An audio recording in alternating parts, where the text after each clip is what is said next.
얻고 위험과 적게 하는 선업의 축복 생기도록 긋다 보게 하나 보게 상가 보게 고귀한 산보와 스님께 정성 다해 공손하게 두 손을 들어 지극하게 예경합니다.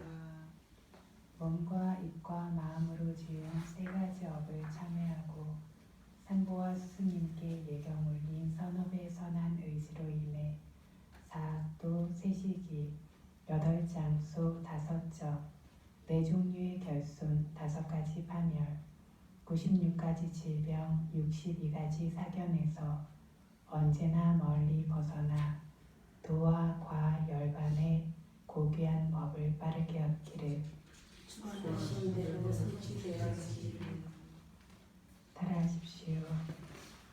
아항하예 아함하예 빗사라니나 사하 빗사라네나 사하 반자실랑 반자실랑 담망야자미 담망야자미 아누가한가뜨와 아누가한가뜨와 실랑데타 실랑데타 메아예 메아예 두띠얌삐 두띠얌삐 아항아예 아함아예 빗사라니나 사하 빗사라네나 사하 반자실랑 반자실랑 담망야자미 담망야자미 아누가한가뜨와 아누가한가뜨와 실랑데타 실랑데타 메아예 메아예 따띠얌삐 따띠얌삐 아항아예 아함아예 빗사라니나 사하 빗사라네나 사하 반자실랑 반자실랑 담망야자미 담망야자미 아누가한가뜨와 아누가한가뜨와 실랑데타 실랑데타 메아예 메아예 야마항와라미땅와데타 아마아예 남모 따싸 바가와토 아라하토 삼마 삼부따싸 나모 타사 바가와토 아라하토 삼마 삼부타사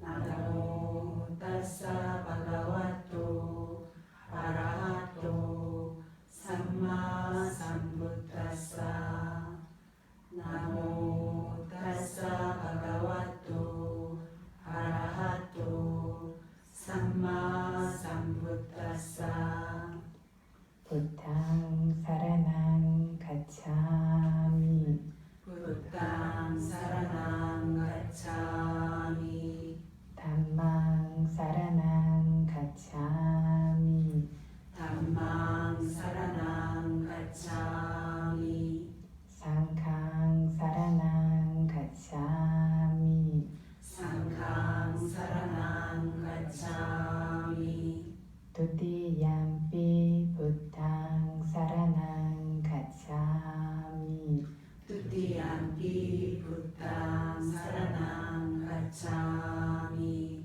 두띠얌삐 담망 사라낭 가차미 두띠얌삐 담망 사라낭 가차미 두띠얌삐 상캉 사라낭 가차미 두띠얌삐 상캉 사라낭 가차미 따띠얌삐 부탕 사라낭 가차미 따띠얌삐 부탕 사라낭 가차미 따띠얌삐 담망 사라낭 가차미 따띠얌삐 담망 사라낭 가차미 따띠얌삐 상캉 사라낭 가차미 따띠얌삐 상캉 사라낭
아짜라 웨라마니 시카바랑 사마디야미 베라마니 시카바단 사마디야미 수라 메라야 수라 메라야 마짜바마다타나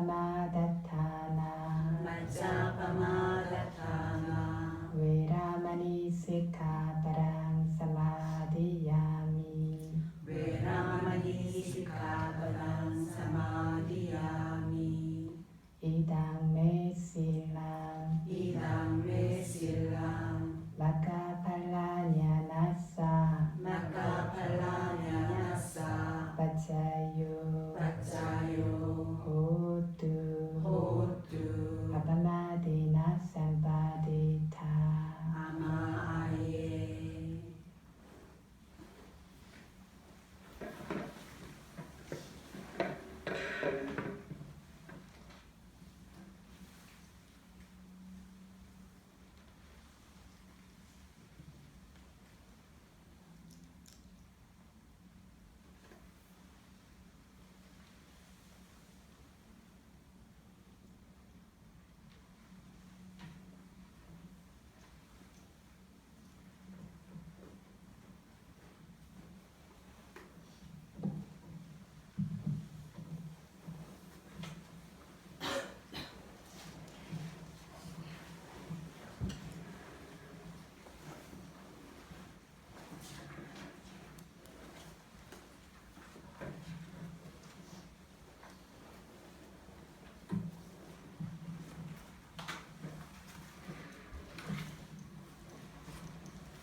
예, 오늘은 계율을 받다가 결혼 안 하신 분들이나 이렇게 브라마자리아 오게라고 하는데요. 어떤 종류의 성적인 어떤 음행이나 이런 것들도 하지 않는 그런 계율로서 오게를 드리다가 전체에 해당되어지는 것은 아닌 것 같아서 두 가지 종류로 오게를 드렸습니다. 그래서 중간에 세 번째 계율을 두 가지 종류로 받으셨는데 알고 계시죠? 예, 그래서 각자의 상황에 따라서 적절하게 지키시면 될 것 같습니다. 예, 오랜만에 또 이제 모여서 레디디바니고 공부를 하게 되어졌는데 시작하기 전에 저희가 프린트 나눠드린 것들, 오늘 프린트 나눠드린 것들 받으셨습니까? 가지고 계십니까? 이것들이 사실은 저희 공부하시는 학생분들하고 토요일에 훈계 법문을 할 때 썼던 자료들인데 수행하시는 분들도 같이 보시고 이렇게 한번 공유하시기 좋을 것 같아서 오늘 좀 준비를 해봤습니다. 첫 번째는 마하간다용 교수님의 상회가 개송이라고 하는데 상회가라는 말에 대해서 알고 계신 분 계십니까? 정신적 긴박성 예, 정신적 긴박성이라고 해석을 하는데 두려움과 연관되어진 종류의 지혜를 뜻합니다. 그래서 두려움이라고 하니까 불선업적인 종류의 마음을 뜨겁게 하고 하는 종류의 그런 두려움이 아니라 불선업적인 것들을 행할 것을 두려워하게 하는 마음이 선업적으로 행할 수 있도록 뒷받쳐주고 보호하는 종류와 같은 종류의 그런 두려움을 말합니다. 이것과 함께 생겨나는 종류의 지혜를 상회가라고 합니다. 그래서 우리말로 혹은 영어로 해석할 때는 정신적인 긴박성이라고 합니다. 그래서 우리들이 보통 마음 편안하게 산다라고 하지만 아무런 주의나 경각심이 없이 살고 있는 것은 사실은 지혜가 성숙되지 않았기 때문이라고 봅니다. 지혜가 성숙되어졌다라고 한다면 향상하지 않고 어떤 본질적인 것들을 지니지 못한 이렇게 계속해서 무너지는 법들에 대한 정신적인 긴박성을 가지게 되고 그렇기 때문에 이렇게 향상하지 않고 의지할 수 없는 것들로부터 벗어나고자 하는 그러한 것들이 지혜와 함께 생겨난다라는 거죠. 상회가는 그러한 종류의 지혜를 뜻합니다. 어쩌면 여기 계신 분들도 세상에서 즐거운 일들, 하고 싶은 것들 누리면서 다 살 수 있는데 자기의 삶의 어떤 부분을 수행을 위해서 어렵고 힘들 때가 많죠. 수행이라는 것이. 그런데 그것에 그 자신의 어떤 삶의 부분을 투자하려고 하시는 것들도 이런 상회가라고 하는 것, 정신적인 긴박성이 있기 때문이라고, 지혜의 성품이 있기 때문이라고 보시면 될 것 같습니다. 그래서 오늘은 마하간다용 교수님의 상회가 개송을 같이 읽어보면서 법회를 시작하려고 합니다. 한번 함께 읽어보시겠습니까?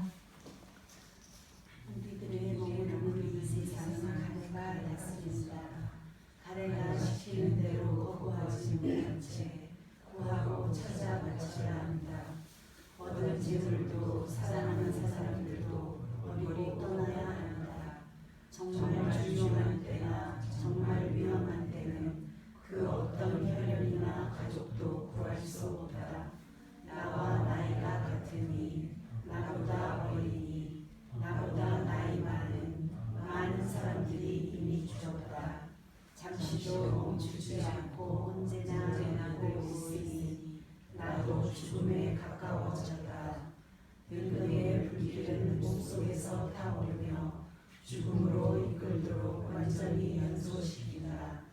죽기 전에 가야 할 길을 미리 준비해야 한다. 보시 지게 수행하는 좋은 길을 만들 것이다. 할 정도의 수레에 빠르게 타고 여행을 떠날 것이다. 예.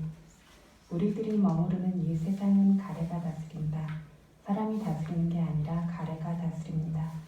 우리는 우리가 원하는 것들을 마음껏 찾아다니고 취한다라고 생각하지만 사실은 가래가 시키는 대로, 가래가 마음을 계속 끌고 가는 대로 거부하지 못한 채 가래의 욕망을 채우기 위해서 구하고 찾아 바쳐야 하는 삶을 살고 있다는 겁니다. 이렇게 가래가 시키는 대로 평생을 구하고 찾는데 이렇게 얻은 재물도, 이렇게 내 옆에 둔 사랑하는 사람들도 언젠가 때가 되면 버리고 떠나야 합니다. 그리고 그럴 때가 되어졌을 때, 정말 중요한 때나 정말 위험한 때는 그 어떤 혈연이나 가족이나 어떤 이도 나를 구할 수가 없습니다. 그저 스스로와 법만이 자기의 의지처가 될 수 있습니다. 이렇게 그 때라는 것이 아주 먼 훗날의 것이 아니라 내일이라는 것은 차라리 멀다라고 했습니다. 죽음이라고 하는 것은 지금 한순간에 숨을 들이쉬고 내쉬지 못하면 죽음입니다. 그렇죠? 죽음이라는 것은, 내일이라고 하는 것은 하룻밤이 지나야 내일이 찾아오지만 죽음은 그보다 훨씬 더 빠를 수 있다라고 했습니다. 나와 나이가 같은 사람 혹은 어린 사람도, 나이가 많은 사람도, 많은 사람들이 이렇게 그 법칙에 따라서 죽음에 이렇습니다. 잠시도 멈추지 않고 언제나 늙고 있으니 나도 죽음에 가까워졌다. 태어나는 그 순간부터가 늙음이고 죽음을 향해 가는 것이라고 했습니다. 태어나는 그 순간이라는 것은 한 생에서의 태생을 뜻하는 것만이 아니라 매 순간의 물질과 정신현상들이 생겨나는 것들도 생성과 동시에 그것들은, 생성된 모든 것들은 소멸을 향하고 있습니다. 그래서 태어나는 그 순간부터 우리는 성장한다라고 하지만 언제나 늙고 있고 그렇게 죽음에 점점 더 가까워져 갑니다. 늙음의 불길은 몸속에서 타오르며 죽음으로 이끌도록 완전히 연소시킨다. 말씀드린 적 있죠. 저희 몸에 가지고 있는 체온이 뭐라고요? 그 체온이라고 하는 것들이 계속해서 늙음으로 이끌어가는 것처럼 계속해서 태우고 있는 열의 한 종류라고 했습니다. 태어난 순간부터 존재하고 있는 이러한 것들로 인해서 풍성해짐이라고 하는 것들도 생기지만 이러한 불길은 몸속에서 언제나 타오르고 있습니다. 이렇게 죽음으로 이끌도록 완전히 타버릴 때까지 이것들은 타고 있을 것입니다. 이렇게 죽음이 다가오기 전에 가야 할 길을 미리 준비해야 하는데 이 가야 할 길이라는 것은 팔정도의 길이 되겠죠. 그래서 보시, 지게, 수행이라고 하는 좋은 길을 만들 것이고 팔정도라는 수레를 빠르게 타고 여행을 떠날 것이다. 그래서 우리가 도착해야 되는 어떤 멸성제라고 하는 열반의 법에 도착할 수 있도록 팔정도의 수레에 타고 우리가 정말 의지할 수 있는 어떤 것을 반드시 구축해야 할 것이다. 이렇게 사람으로 태어나서 어떤 지혜를 가질 수 있고 눈에 보이는 허황된 것뿐만이 아니라 본질적인 것들을 구하고자 하는 이러한 성숙된 지혜를 가지고 이러한 귀한 법과 만나게 되었을 때 이 법을 만난 것들이 의미가 있을 수 있도록 지금 바로 이번 생에서 확고한 길을 찾을 수 있도록 그렇게 가야 한다는 그런 내용의 개송입니다. 그래서 이것들이 지금 수행하시는 여러분께도 도움이 될 것 같아서 준비를 해봤고, 두 번째 나는 공부 가르치는 스님은 이것과는 또 정반대로 내하면서 교학을 가르치시는 스님들의 어떤 시선에서 쓰신 시입니다. 아직은 수행이 확고하게 있는 것이 아닌데 이분들의 마음에 가지고 있는 신심, 그런 신심들이 그런 신심을 가지고 어떤 식으로 삶을 살아가는지에 대해서 한번 이렇게 보실 수 있는, 엿보실 수 있는 기회가 되실 것 같아서 이것도 같이 오늘 소개를 하려고 가지고 왔습니다. 읽어보시겠습니까? 나는 공부 가르치는 스님, 수업하는 한 시간 빼먹게 될 것을 죽기보다 두려워하는 사람이지요. 공부가 가르치는 스님이니 동서서부터 해질 때까지 공부 가르치는 사람이지요. 경전에 대해 생각하고 글을 쓰고 교학에 대해 이야기하며 행복해하고 있는 한 사람이지요. 공부가 가르치는 스님이니 100명의 아버지처럼 다스리고 100명의 어머니처럼 보살펴야 하는 사람이지요. 공부가 가르치는 스님이니 100명의 사람들을 위해 희생해야 하고 100명의 사람들을 위해 인생을 바치는 사람이지요. 나는 공부가 가르치는 스님, 부처님께서는 알라바에게 자유로 승리하셨습니다. 아웅산 장군은 영국의 끈기로 승리하셨습니다. 수지 여사는 권력자에게 끈기로 승리하셨습니다. 나라는 무자격없는 사람은 사미들의 마음을 무엇으로 승리해야 할까요? 잠시만요. 그래서 경전 교화가 가르치는 분들은 미얀마에서 그 배경을 잘 모르실 것 같은데 굉장히 어렵게 사시는 분들이 많으시죠. 수행자들이 수행하러 오는 어떤 명상처와 이런 것들은 제가 신자들과의 관계가 되어져 있기 때문에 아무래도 채워지는 것들도 많고 보시물들도 풍족하고 명상 스승분들은 그래서 어떤 좀 더 비구다운 모습을 지니고 그렇게 살아가실 수 있는 조건이 된다라면 어떤 많은 사미들을 키우면서 경전을 가르치시는 분들은 이 사미들을 부모처럼 돌봐야 합니다. 돌봐야 하고 어떤 사미들을 부모처럼 돌보는 것들은 미래의 불법이 계속해서 확고하게 유지되어질 수 있도록 교학과 수행을 충분히 수행하시는 분들이 나올 수 있도록 하는 일이지만 이렇게 장기적으로 하는 일들에 대해서 사람들은 보통 신심을 일으킬 줄 모릅니다. 그렇기 때문에 이 어린 사미들이 나중에 커서 큰 스님들이 되어질 것이고 이런 것들을 교학과 수행을 분명히 할 것이기 때문에 이것을 보조해야 된다는 생각들을 보통 많이 하시지는 않습니다. 그래서 교학을 공부를 하는 절들은 대부분 많이 가난하고 거기에 스님들도 아무래도 어린 사미들을 돌봐야 하다 보니까 근엄한 명상 스승의 어떤 모습이나 그런 것들이 아니라 정말 허름한 옷을 입고 정말 이렇게 거친 음식을 먹으면서 좁은 숙소에서 사미들과 냄새나는 숙소에서 이렇게 엄마처럼 아빠처럼 야단도 치고 화도 내고 이렇게 하루하루 보내는 분들입니다. 계속 그래서 이 많은 사미들을 위해서 자기 인생을 바치고 희생하시는 분들인데 이 사미들의 마음을 무엇으로 승리해야 할까요? 라고 말씀하셨습니다. 계속 읽어보시겠습니까? 나는 공부가 가르치는 스님, 못생겼고 말랄라고 부끄러워하고 겁이 많습니다. 사미들을 이 부끄러움과 두려움으로 승리합니다. 불법의 부끄러움과 두려움으로 목숨을 바칠 것입니다. 잠시만요. 그래서 경전학교에 계시는 스님들은 대부분 영양 상태도 좋지 않고 생활하시는 것도 그렇지 않다 보니까 초라한 우리가 보기에 그런 모습들이 많습니다. 그래서 어렸을 때부터 영양 상태나 이런 것들이 좋지 않았기 때문에 거칠고 마르고 모습이 아름답지 않고 또한 어떤 부끄러움과 두려움이 많다는데 여기에서 어떤 사람들과 많이 만나지 않았기 때문에 신도들과 많이 관계하지 않았기 때문에 부끄러움과 두려움도 많으신데 여기서 말하고자 하는 부끄러움과 두려움이라는 것은 아시는 분들은 아시겠지만 희리와 오따빠라고 하는 불선업적인 것들을 행할 것을 부끄러워하고 불선업적인 것을 행할 것을 두려워하는 이 두려움의 마음으로 그런 것을 가지고 불법을 위해서 자기 목숨을 바치겠다라는 겁니다. 이 마음으로 그래서 사미들에게 승리를 거둘 것입니다 라고 말씀하신 겁니다. 나는 공부가 가르치는 스님, 뻗어러니에 공부파 있는 연민이 돌보고 소수중하게 주장합니다. 사미들의 자애자에 승리합니다. 불법의 자애자에 소수바칠 것입니다. 나는 공부가 가르치는 스님, 가슴이 답답한 병이 있고 천식이 있습니다. 때로는 가슴이 뻐근하고 숨쉬기가 어렵습니다. 노력합니다. 힘들어도 즐거워집니다. 사미들을 노력으로 승리할 것입니다.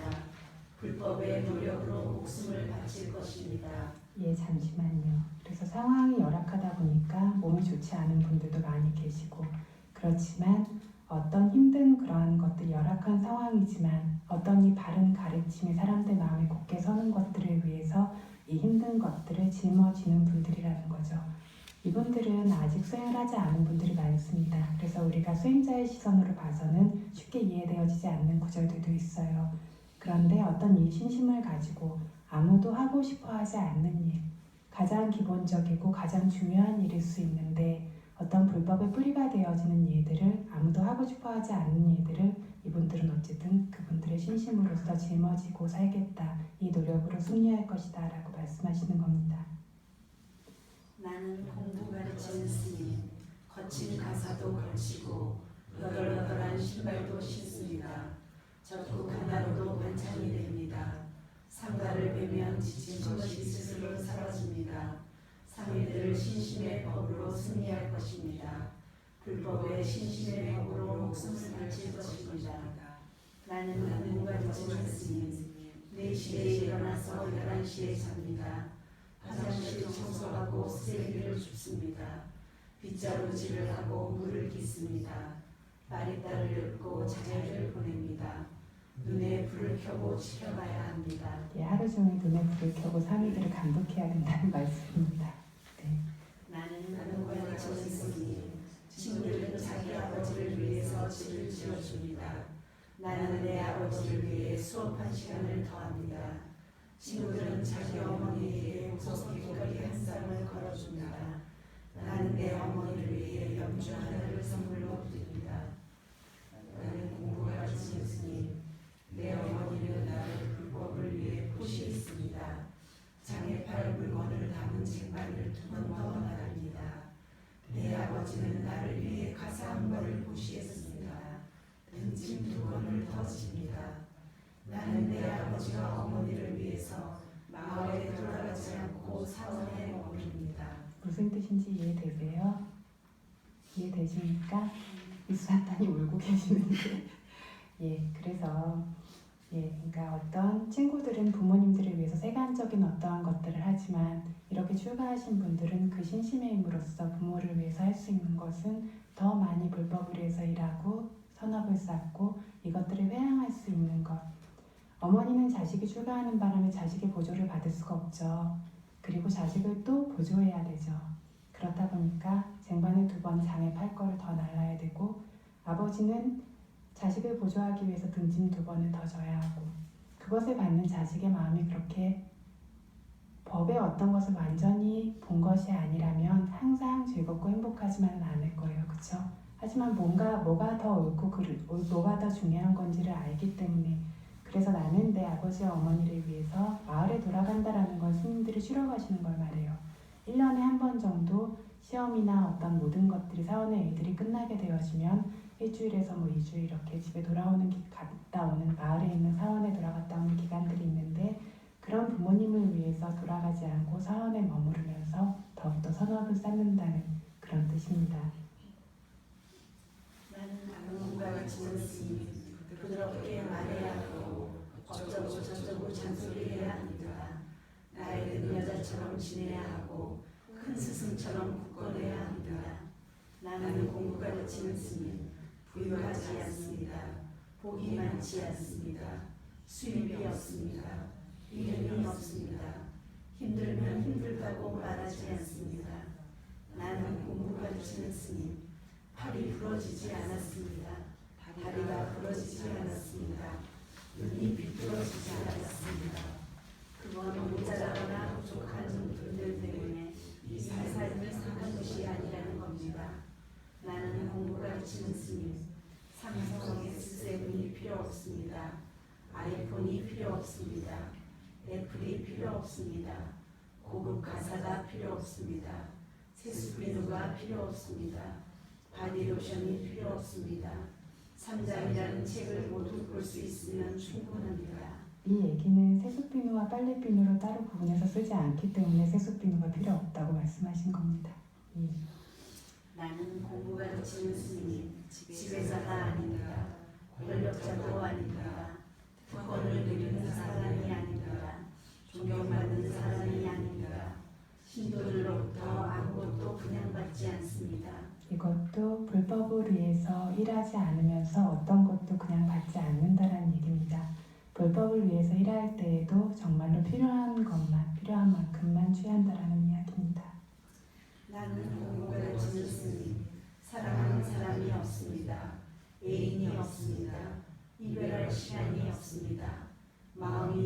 좌절할 시간이 없습니다. 실망할 시간이 없습니다. 기분 전환할 시간이 없습니다. 경전만이 나의 달림이자 가르침만이 나의 바다입니다.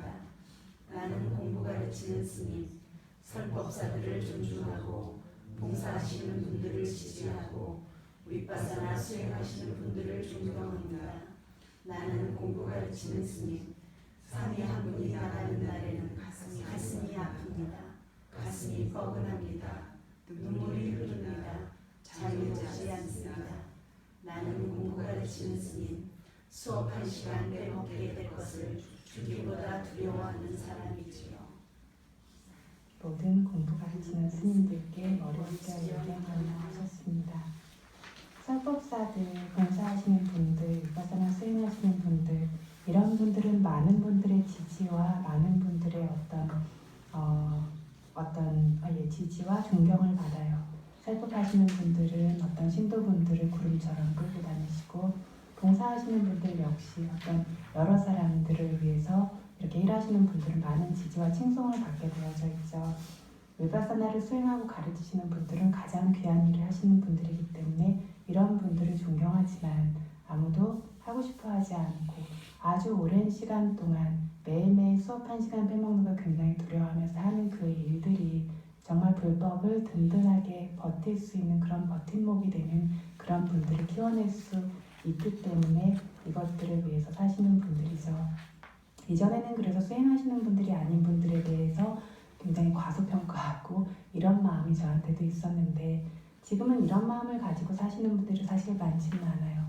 대부분 이름을 알리고 싶어하고 어떤 풍요로움을 원하고 신도를 원하고 하다 보니까 이런 삶을 사시는 분들이 많지는 않지만 이런 삶을 사시는 분들이 아직은 남아있기 때문에 그렇게 확고한 교학을 공부하는 곳이라든가 이런 곳들이 미얀마에 남아있고 또한 불법을 부처님 가르침을 책에만 있는 것이 아니라 실제로 실천하려고 하는 그런 스님들이 계속해서 나오시는 기반이 되어지는 것들이 아주 어린 삼위서부터 시작해서 이렇게 불법을 제대로 배울 수 있도록 하시는 분들의 노력 때문인 것 같습니다.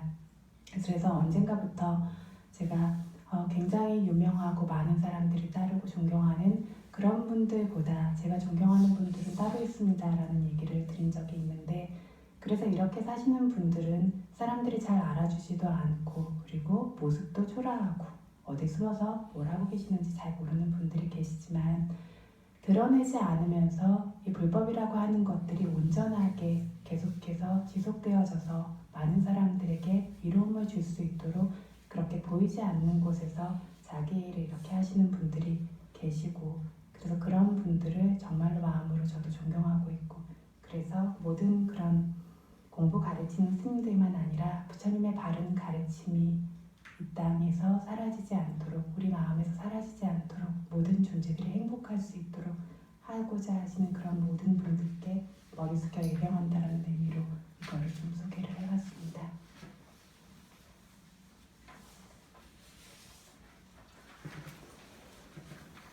그래서 다시 처음 오신 분들은 좀 많이 어려우실 것 같은데 37페이지의 레비 뒷반으로 돌아가야 될 것 같습니다.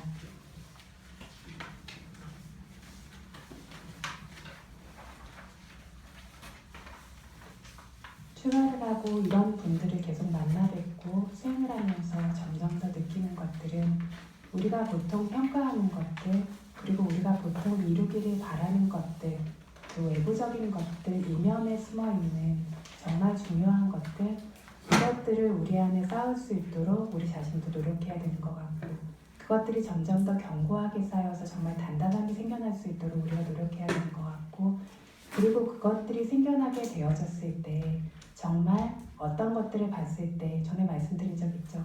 사람들은 외적인 것을 보고 3분의 2가 존경한다고요. 소리나 명성이나 이런 것들을 듣고 말을 듣고 얼마가 존경한다 그랬죠? 5분의 4가 존경하고요. 청빈한 수행을 보고 10분의 9가 존경한다고 했어요. 정말 법을 보고 존경하는 사람은 얼마라 그랬죠?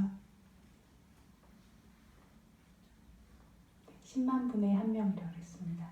그래서 사람들은 자기 자신의 삶에서도 외부적인 것들 그래서 이런 것들에 더 많이 중점을 두고 사는 것처럼 다른 사람들을 바라볼 때, 심지어는 법을 원하고 구해서 다른 사람들을 의지하고 존경할 때조차 이런 외부적인 것들이 기준이 되어져요. 그래서 외면적인 그런 모습이라든가 아름다움이라든가 혹은 어떤 심지어는 스님도 그래서 인상이 좋으시고 아름답고 좀 더 그럴듯해 보이는 분들을 더 존경하죠. 그분의 어떤 명성이라든가 평판이라든가 그분이 하는 청민한 수행이라든가 이런 것들로서 그분의 법을 판단하고 존경하지, 실제 그 안에 있는 법을 보고 존경할 수 있는 그런 힘을 가진 사람은 10만 분의 하나밖에 되지 않는다라고 했어요. 그때 그 이유가 뭐라고 했는지 기억나십니까? 아직 내 안에 법이 자리하지 않았기 때문에. 부처님께서 말씀하셨어요. 법을 본 사람만이 법을 본 사람과 보지 않은 사람을 구별할 수 있다고요. 법을 보지 않은 사람은 상대가 얘기하는 대로 다 믿죠. 법을 보았는지 보지 않았는지 실제로 나에게 어떤 사람이 와서 가르쳤을 때 그것을 구분하지 못하기 때문에 범부는 스승이 많다라고 얘기합니다. 범부는 누가 와서 이야기하면 다 믿고 따르면서 많은 스승을 가지게 되어지죠. 법이 정말로 생긴 사람들은 누구나 스승으로 삼지 않아요. 부처님의 바른 말씀을 분명하게 알고 이해하는 것만큼 그것들이 온전하게 자리하고 있는 것들을 볼 수 있는 힘이 생기게 되어지죠. 그래서 우리 안에 법이 점점 더 많이 자리할 수 있도록, 그래서 마음이 점점 더 성숙해지고 지혜가 성숙해질 수 있도록 하게 되어졌을 때, 어떤 사람들을 존경하게 되어질 때에도, 다른 사람들을 바라보게 되어질 때에도 법의 눈으로 바라보고 판단할 수 있는 힘들이 점점 더 생겨나게 될 것 같습니다. 예, 그래서 37페이지 레드 뒷반 보면요, 형상화된 사물의 소멸의 차이부터 시작을 해야 됩니다. 그렇죠? 그래서 두개골, 피부, 살덩어리, 어떤 걸음에서 4대 요소라고 하는 지수화풍의 4가지 요소들이 생멸하는 모습에 대해서 이야기를 했었습니다. 여기에서 중심적으로 이야기했던 것들은 움직임이 있는 것 자체가 현 상황의 소멸이자 새로운 상황의 생성이라고 이야기했습니다. 그렇죠? 그렇다라고 할 때에는 딱딱하고 견고한 뼈나 살덩어리와 같은 것들이 형상하지 않고 소멸된다는 것이나, 어떤 액체와 같은 좀 더 유동적이고 무상한 모습이 드러나기 쉬운 것들이 소멸되는 것들이 차이 없이 그 소멸이 드러날 수 있다는 부분에 초점을 맞추면서 설명하고 계십니다. 그런데 실제로 형체적 표상과 연속적 표상이라고 불리는 형상화된 사물의 소멸에서는 덩어리진 딱딱한 종류의 것은 소멸되기 어렵고 엉성하고 부푼 종류의 것은 소멸되기가 쉽습니다. 이해되십니까? 그래서 표상이라고 하는, 예를 들면 어떤 솜사탕 같은 거 저희가 확 해버리면 없어지죠. 녹아버리고 그리고 확 뭉개져 버리고. 그런데 그런 크기 정도의 어떤 것들, 딱딱한 것을 그렇게 만들려고 하면 잘 안 되죠. 그래서 이렇게 표상화되어진, 형상화되어진 사물에서는 딱딱하고 견고한 것들은 소멸이 좀 어렵고 엉성하고 부풀고 이런 것들은 소멸이 드러나기가 상대적으로 쉽다라고 할 수 있는데, 그것 말고 본질적인 요소들에서는 그 소멸에는 차이가 없다라고 이야기하고 있습니다. 진짜 본질적 요소인 흙의 요소의 모임 등에서는 차이가 없다. 바위나 쇳덩어리들 안에 있는 본질적 요소들의 소멸은 오래 지나야 소멸될 수 있고, 물거품 덩어리에 있는 본질적 요소들의 소멸은 빠르게 소멸될 수 있다라는 차이란 없다. 실제로 존재하는 지수화풍이라고 하는 4가지 요소들은 1초도 머무르지 않고 계속해서 소멸되고 있죠. 그것들이 표상으로 드러났을 때에는 빨리 소멸되고 천천히 소멸되는 차이가 있는 것으로 보일지 모르지만, 본질적인 요소로 봤을 때에는 차이가 없어요. 어디에서 생겨나는 것이나 똑같이 빠르게 생성되고 소멸되고 있습니다. 그러나 지금 이 책에서 들어보이고 있는 생성과 소멸은 그런 순간 한순간만큼만 존재했다 사라진다라고 하는 칸니까 빠쭈빤나, 칸니까는 순간이죠. 빠쭈빤나는 현재. 순간적 현재를 그거를 따라잡으면서 설명하는 것은 아닙니다. 뭐라고 말씀드렸냐면, 저희의 지혜가 부처님의 지혜처럼 이런 순간적 현재라는 걸 따라잡을 수 있을 만큼 빨라질 수는 없습니다. 이 순간적 현재는 밑에 주석에 보면 보이시겠지만 뭘 뜻하냐면, 생성, 머무름, 소멸이라는 소찰나 3번만큼의 현재입니다. 소찰나 3번만큼의 현재라는 것들이 무슨 뜻이냐면, 마음이 한번 생성되고 소멸되는 시간을 뜻합니다. 마음이 한번 생성되고 머무르고 소멸되는 세 개의 소찰나를 가진 만큼의 시간을 칸니까 빠쭈빤나 순간적인 현재라고 말합니다. 마음이 얼마에 한번 생성되고 소멸된다 그랬죠? 눈 한 번 깜빡이는 동안 1초 이상이 생성되고 소멸된다라고 했는데 눈 한 번 깜빡이는 게 제가 어디서 찾아보니까 40분의 1초더라 라고 얘기를 한다고 했죠. 그래서 마음이 생성되고 소멸되는 게 40분의 1초에 1조가 넘는 마음이 생성되고 소멸되는데 이 마음이 한번 생성되고 소멸되는 저희가 이렇게 계량할 수 없는 그런 빠르기를 가진 그런 빠름을 칸니까 빠쭈빤나 순간적인 현재라고 합니다. 이것을 따라잡으면서 관찰할 것을 말하는 건 아니라는 거죠. 뭘 얘기하시냐면 산타띠 빠쭈빤나 과정이라는 현재, 어찌 보면 조금은 관념적인 현재죠. 어떤 과정이 생겨날 수 있는 종류의 현재를 핵심으로 해서 설명하는 것이다. 과정이라는 현재는 밑에 주석에 보시면 산타띠 빠쭈빤나 물질 현상의 하나의 과정을 뜻합니다.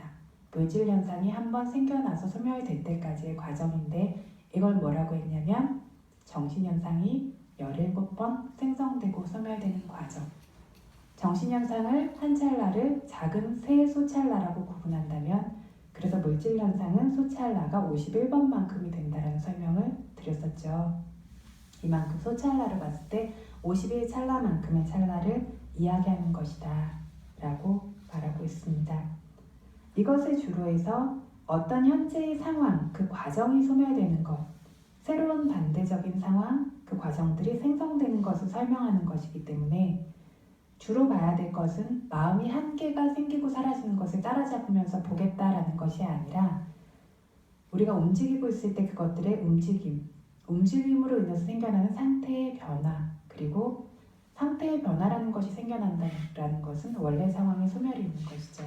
이 세 가지만을 핵심으로 제대로 보아서 생성과 소멸이 빠르고 느리게 생겨나고 있다는 것, 계속해서 빠르고 느리게 생멸이 있다는 것 정도로 보면 된다라고 말씀하시는 겁니다. 산타띠 빠쭈빤나 한 과정이라는 현재가 소멸되는 모습은 소멸이 빠른 것도 있고 소멸이 느린 것도 있다. 위파사나를 수행하는 수행자들의 경우에는 매우 빠른 과정의 소멸을 볼 수 있으면 수행에서 할 일을 마칠 수 있다. 무슨 얘기인지 벌써 여러 번 반복해서 말씀을 드렸어요. 한 번 마음이 생겨나고 사라지는 이런 모든 것들을 따라잡을 수는 없지만 굉장히 빠르게 생멸하는 것들, 지금 우리가 수행을 통하지 않은 일반적인 눈으로는 알고 볼 수 없을 정도로 빠른 생멸을 볼 수 있을 정도의 지혜의 눈이 생기게 되어지면 수행자들의 일이 마칠 수 있다는 것들은 그것을 통해서 지혜가 충분히 성숙되어지고 그것을 통해서 열반을 깨달을 수 있을 때까지의 수행의 완성이 생겨날 수 있다는 뜻입니다. 그래서 순간적인 소멸을 볼 수 있고 볼 수 없는 것은 붓다가 아닌 사와카 제자들의 영역에서는 그것은 핵심적인 부분이 아닙니다. 수행하시는 분들에게 수행을 시켜놓으면 어떤 처음에는 딱딱함이 있습니다. 부드러움이 있습니다. 그쵸? 처음에는 배가 부르고 꺼집니다. 움직임이 있습니다 하다가 보다가 집중이 생기다 보니까 배가 부르면서 긴장되고 뻣뻣하고 이런 것들이 있기도 하고 따뜻함이 있기도 하고 이런 것들을 보시죠. 그래서 4대 요소가 가지고 있는 성품들을 보시기 시작하죠. 그러다가 시간이 지나면서 그런 성품들이 점점 더 미세하게 빠르게 생겨나고 사라지는 것들을 보게 되죠. 어떤 분들의 특히 지혜가 발전된 분들의 경우에는 어떤 따끔따끔하고 이런 대상에 있어서 가서 관찰을 하니까 이것들이 수없이 분해되는 것처럼 굉장히 여러 가지로 폭죽처럼 터져나가는 것처럼 그렇게 분해되어지면서 생성되고 소멸되는 것들을 본다라는 이야기를 하기도 하시고요. 이러한 식으로 일반적인 지혜로서는 잘 이해되지 않을 정도로 빠르게 생멸들이 생겨나고 있는데 이 정도의 생멸들을 볼 수 있는 지혜들이 있고 그것들이 계속 점점 더 성숙되어져서 정신적 현상까지 무상하게 빠르게 사라지는 것들을 볼 수 있을 정도가 된다라면 일반적으로 수행에서 그 수행의 목적을 마치기에 충분하다라는 그런 말씀을 하시는 겁니다. 그래서 땅에 발을 딛는 충격의 여파로 움직임이 두개골까지 생겨나는 것을 즉각 볼 수 있는 것은 직접적 경험들이다. 발을 닿는 순간 두개골에 미세한 움직임이 있어요. 아십니까?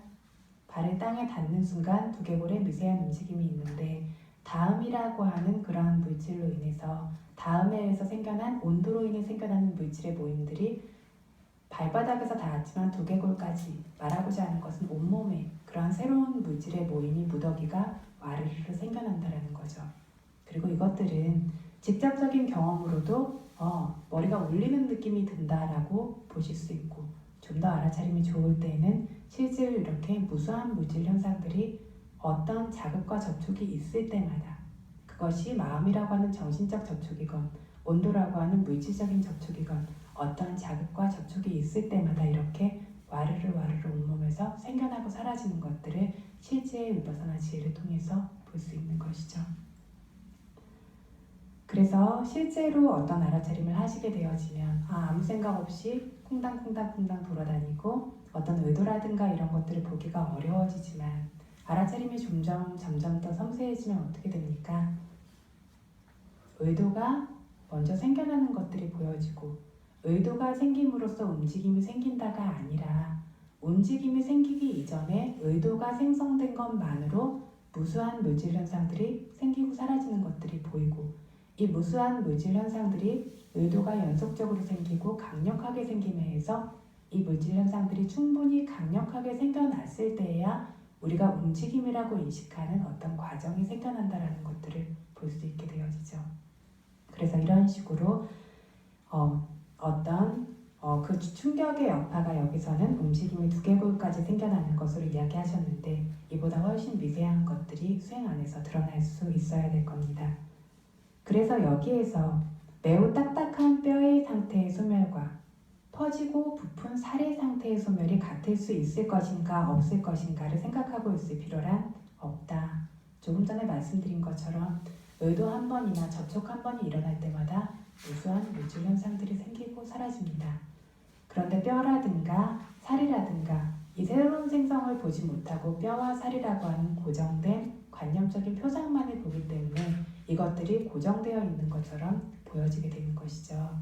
그래서 이것들에 대해서 아직 보이지 않았다면 생각하고 있을 필요는 없고 어디에 초점을 맞추냐면 움직임에 초점을 맞춘다. 움직임이 생겨났다는 것은 이전 과정이 소멸되고 새로운 과정이 생성됐다는 뜻입니다. 그렇죠? 그래서 움직임에 초점을 맞춰서 그걸 핵심으로 해서 관해라 라고 이야기하셨습니다.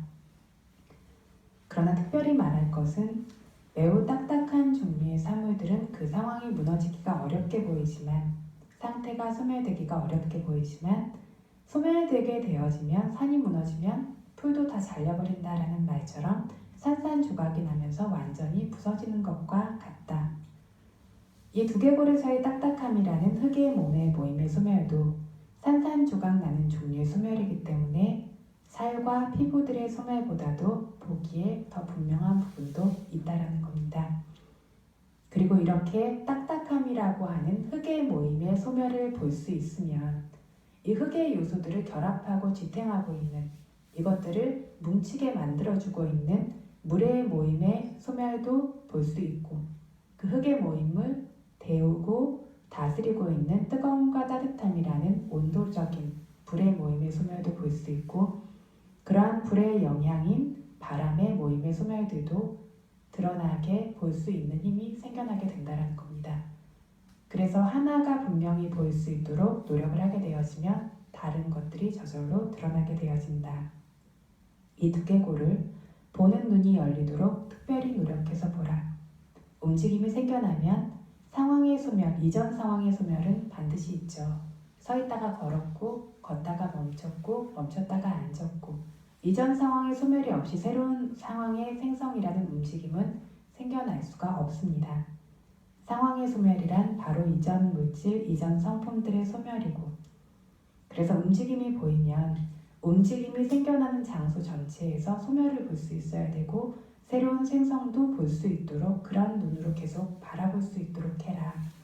두개골이라는 딱딱한 성분뿐만이 아니라 목뼈, 가슴뼈, 등뼈, 갈비, 허리, 허벅지, 무릎뼈, 정강이, 발뼈, 팔뼈 등의 딱딱한 뼈에서도 이와 같은 방법으로 볼 수 있도록 하라라고 하셨습니다. 두뇌 덩어리에서 큰 몸에 모인 4가지의 생멸을 주시하는 모습. 그래서 뭐라고 했냐면 두뇌 덩어리에서 와르르르 생겨나서 일어나는 온도로 인해 발생하는 몸의 무더기, 바닥과의 접촉이라고 하는 온도로 인해서 두뇌 덩어리에서 와르르 생겨나는 몸의 무더기가 생김으로써 두뇌 전체에 있던 이전 몸의 무더기를 물거품 덩어리를 화약으로 분해시키듯 단숨에 소멸시켰습니다. 단숨에 그것들이 소멸됐기 때문에 새로운 것들의 생성이 가능합니다.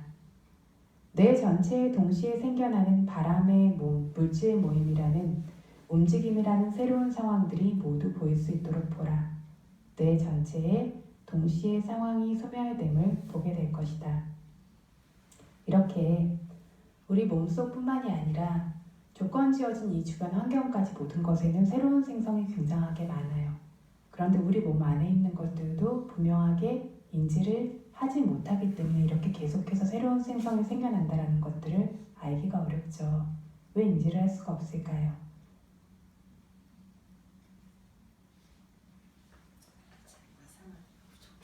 그렇죠. 지혜가 부족하기 때문에. 지혜는 왜 부족하냐면 지혜라고 하는 건 보는 힘이죠. 보는 힘인데 보는 힘이 부족한 이유는 집중이 부족하기 때문에. 집중이 부족한 이유는 알아차림이 부족하기 때문에, 즉 그쪽으로 마음을 모아주고 그것들을 지켜보려고 하는 힘들이 부족하기 때문에 이렇게 굉장히 많은 생성과 소멸들이 보통의 눈으로는 보여지지가 않죠. 그런데 어떤 한 가지 예를 좀 들어보면 저희 무슨 분수 같은 거 가지고 쇼 같은 것들 이렇게 하죠. 어떤 여러 가지 모양을 만들어내기도 하고 그냥 이렇게 보았을 때는 어떻죠? 그냥 그 물줄기가 이동하는 것처럼 보여지죠.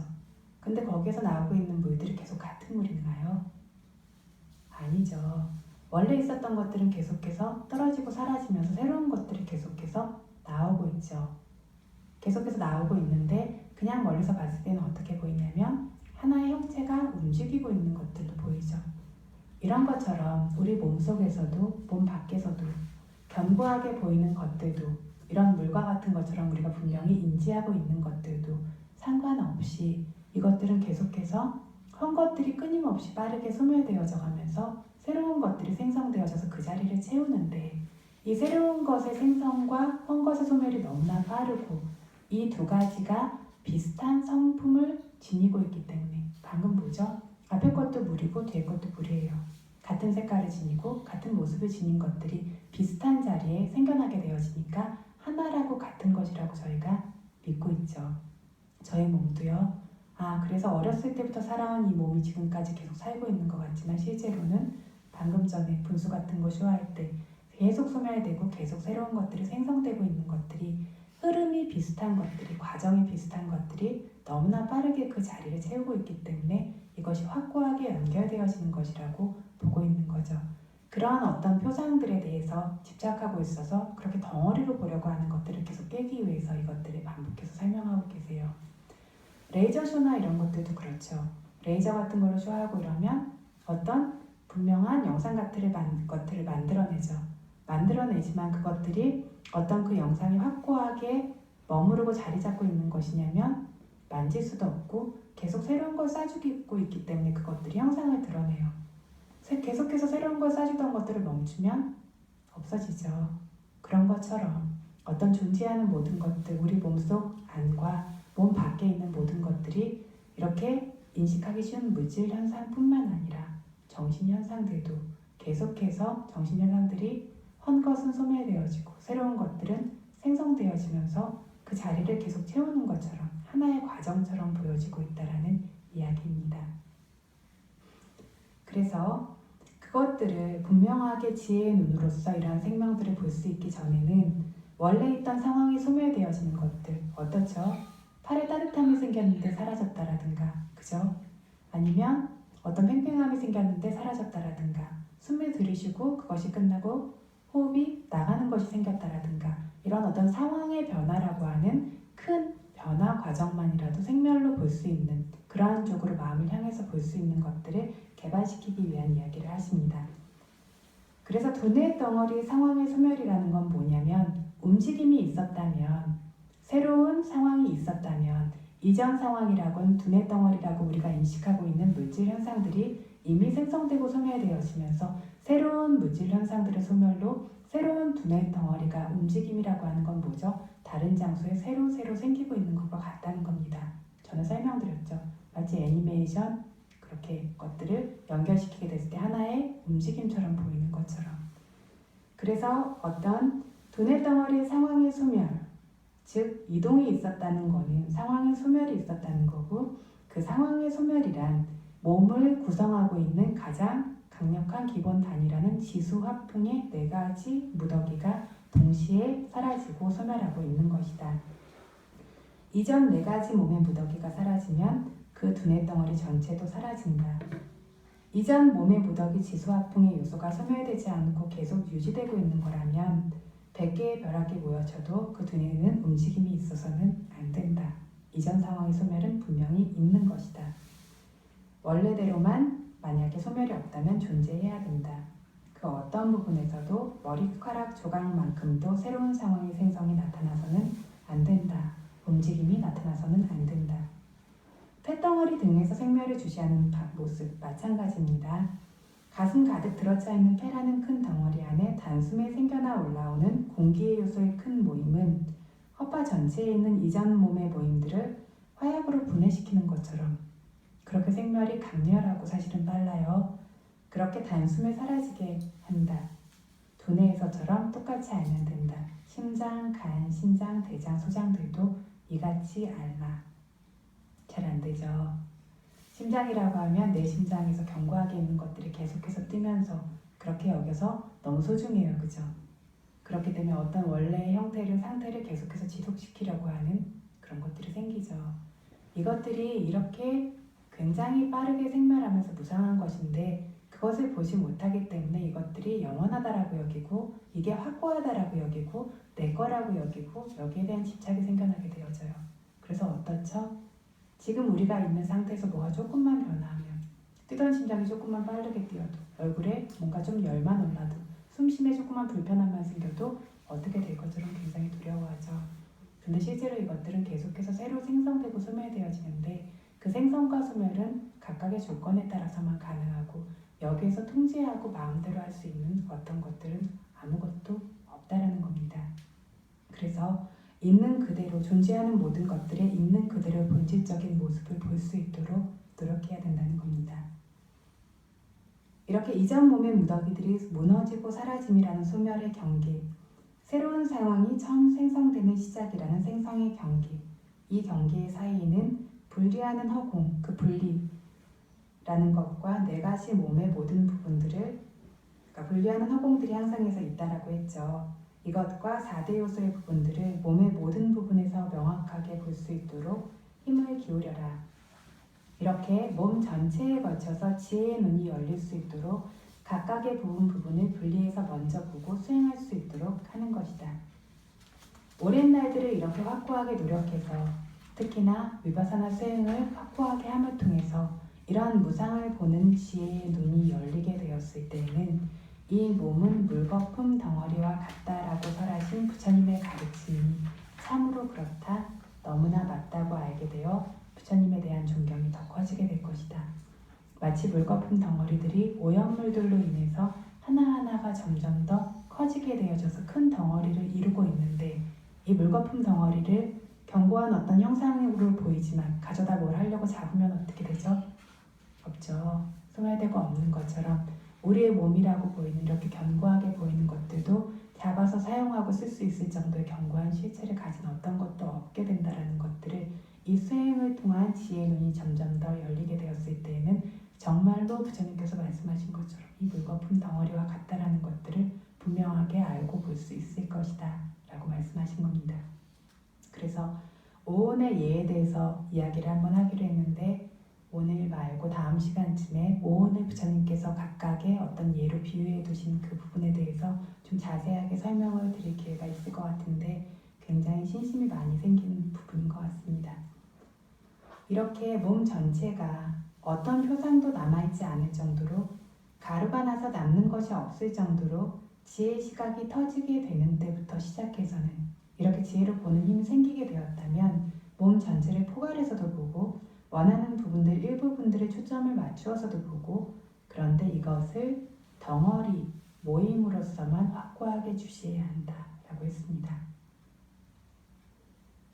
굉장히 중요한 말인데 뭐라고 말씀드렸냐면 아까도 정신현상에 대해서도 정신현상이 40분의 1초에 1조 이상이 생겨나는 그 정신현상 하나하나를 따라잡는 건 아니라고 했죠. 물질현상도 마찬가지로 깔라빠 하나하나를 따라잡으면서 보는 건 아니라는 겁니다. 수행을 하다 보면 말씀드렸어요. 굉장히 섬세한 물질현상들이 보이게 되어진다고. 이렇게 섬세한 물질현상들을 어떻게 볼 수가 있지 할 정도로 섬세한 물질현상들을 볼 수 있게 되어지는데 이것이 하나의 깔라빠 하나하나에 초점을 맞추는 건 아니라는 겁니다. 모임으로써 그것들을 우리가 보고 있는 것들이 그건 역시 물질현상들의 모임 덩어리를 보고 있는 것인데 그래서 이 물질현상들이 그렇게 섬세하다는 거죠. 하나하나의 물질현상이라는 것이 그렇게 섬세하고 그 하나하나를 따라잡으면서 볼 수 있는 그런 지혜의 눈은 부처님과 같은 큰 지혜가 있을 때 가능하다는 겁니다. 그래서 발 한 걸음 한 걸음 안에 생겨나고 있는 몸이라는 두 가지 가짜 사람들, 가짜 사람이라는 이유는 표상이기 때문에 그렇다고 했어요. 실제가 아니기 때문에 한 걸음 한 걸음마다 가고자 하는 정신현상으로 인해서 감이라고 하는 물질현상이 생긴다라고 했죠. 이러한 감이라고 보여지는, 가고 있는 사람이라고 보여지는 두 가지의 표상적인 가짜 사람이라는 몸 사이사이에 뭐가 있냐면 정신적 현상으로 인해서 물질현상이 생기는 것뿐만이 아니라 물질현상이 생겨났다면 이 물질현상을 조건으로 해서 온도로 인해 생겨나는 물질의 무더기가 또다시 생겨난다고 했죠. 그래서 이 사이사이에 불길이 단번에 치솟는 것처럼 단숨에 생겨난 치솟는 사이사이의 몸이라는 물질 모임에 대한 것이 끝났다. 크고 거칠게 이야기해서 가고자 하는 정신현상으로 해서 감이라고 하는 물질현상이 생기고 감이라고 하는 물질현상이 생겨나게 되어졌을 때 이 물질현상 안에 있는 온도라고 하는 것을 기반으로 해서 새로운 온도로 인해 생기는 물질현상이 생겨난다고 했죠. 또 그로 인해서 어떤 가고자 하는 움직임을 일으키고자 하는 정신적 현상이 생겨나게 됐을 때 그것을 결과로 하는 물질현상이 생기고 이런 식으로 각각의 원인과 결과로서 물질과 정신현상들이 연속적으로 생성되고 소멸되어지면서 연결되어지고 있습니다. 그래서 이것에 대한 이야기를 예를 들어 두셨어요. 화약불길처럼 몸의 무더기가 생멸하는 모습. 예를 들면 한 길에 노란 약과 붉은 약의 줄이라는 화약을 들인 도화선을 펼쳐서 묻어둔다. 뭐냐면 어떤 줄에 노란색 화약을 물들이고 다른 줄에는 빨간색 화약을 물들여서 이 줄들을 연결하는 거죠. 노란 약의 줄, 빨간 약의 줄, 노란 약의 줄, 빨간 약의 줄 이런 식으로 줄을 쭉 연결을 한 다음에 도화선을 펼쳐서 그것을 묻어두었어요. 노란 약을 들인 줄은 13인치 정도 길이고 붉은 약을 들인 줄은 손가락 4개를 가로로 붙인 길이다. 밤에 매우 깜깜할 때 맨 앞에 불을 붙이면 도화선이니까 사람 몸통만한 불길이 단숨에 치솟아요. 단숨에 타오르면서 길을 따라서 확 타들어간다. 그런데 이걸 길 옆에서 보고 있는 사람들은 뭐라고 하냐면 노란 실과 붉은 실과 길을 따라가면서 불길 하나가 이동하고 있다라고 이야기합니다. 하나의 불길 덩어리가 이동하고 있다라고 이야기합니다. 길을 따라 이동하고 있는 불길은 실제로는 노란 실을 타고 있는 불길이 따로, 붉은 실을 타고 있는 불길이 따로죠. 그쵸? 그래서 노란 불길의 첫 경계와 끝 경계, 붉은 불길의 첫 경계와 끝 경계가 분명히 있고 노란 불길과 붉은 불길의 사이, 그러니까 끝과 시작의 경계에는 반드시 분리되어지는 것들이 하나씩 가르고 있다. 이게 실제라는 겁니다. 이것을 이 사이라고 하는 연결점을 저희가 허공분리라고 했는데 여기서 허공의 의미는 구멍이 뻥 뚫려 드러나는 거칠 것 없는 종류의 허공이 아니라 두 경계를 보아서 지혜로 알게 되어지는 각각이 연결되어진 것이 아니라 잘린 것인데 그것들이 하나로 연결된 것처럼 보이는 그 사이의 틈을 그 연결 경계를 뜻하는 것이다. 가고 있는 이 물질의 모임들도 이 예와 같이 보아야 한다. 보죠? 정신으로 인해 생겨나는 물질의 모임의 과정이 하나, 물질로 인해 생겨나는 물질의 모임의 과정이 하나, 섞인 것이 아니라는 거죠. 붉은 화약과 노란 화약으로 인해 생기는 불의 모임들이 섞인 것이 아니듯이 이처럼 볼 수 있어야 한다. 그래서 첫 번째 발걸음에서 생겨나는 마음으로 인해 생겨나는 물질의 무더기는 첫 발걸음의 끝에서 모두 사라지지 다음 발걸음으로 절대로 연결되어지지 않는다. 온도로 인해 생기는 몸도 몸 쪽으로도 안의 입자, 원자만큼도 건너가서 따라가지 않는다. 그래서 첫 번째 발걸음 안에 마음으로 인해 생긴 물질의 모임은 그 자리에서 생기고 사라지고 그것이 또 조건이 되어서 생겨나는 다음 물질의 모임 쪽까지도 연결되어지지 않고 그 자리에서 생멸이 끝날 뿐이다. 그래서 어떤 것들을 볼 때 세 가지 큰 요소를 보아야 되는데 생겨나고 있는 것의 마지막 소멸이라는 것을 죽음의 요소라고 한다고 했어요. 우리가 한 생에서의 죽음은 마지막 순간의 죽음을 뜻하지만 실제적인 측면에서 죽음은 매 순간에 하나의 생성과 소멸이 있을 때마다 그 소멸의 성분을 죽음과 같은 것이라고 부른다라고 했습니다. 중간, 사이, 끊어진 것을 연결하는 경계라고 하는 분리하는 허공의 요소가 있고 이 경계 다음에 생겨나는 온도로 인해 생겨나는 몸이 최초로 생성되는 경계라고 하는 탄생의 요소가 있다. 하나의 소멸이 있고 소멸과 다른 생성 사이의 경계가 있고 새로운 생성이 있다. 이 세 가지 부분을 분명하게 볼 수 있을 때 무상이라고 하는 것들을 볼 수 있는 힘이 강해진다. 큰 몸이라고 하는 물질 모임 두 가지들의 사이는 언제나 이 세 가지 큰 요소가 가르고 있다. 연결되어지는 것이 아니다. 마음으로 인해 생기는 몸이 온도로 인해 생기는 몸으로 이러한 세 가지 큰 요소를 뛰어넘으면서 건너가서 따라가는 일은 원자만큼이라도 건너가 따라가는 일은 없고 그와 마찬가지로 온도로 인해 생겨나는 몸도 단숨에 즉각 사라지지 이 세 가지 큰 요소를 뛰어넘으면서 두 번째 발걸음까지 연결되어지는 일이란 없다. 이처럼 갈 때 몸이라고 하는 물질 모임들이 부분으로 잘리는 모습을 지혜 속에 분명하게 드러나도록 해야 한다.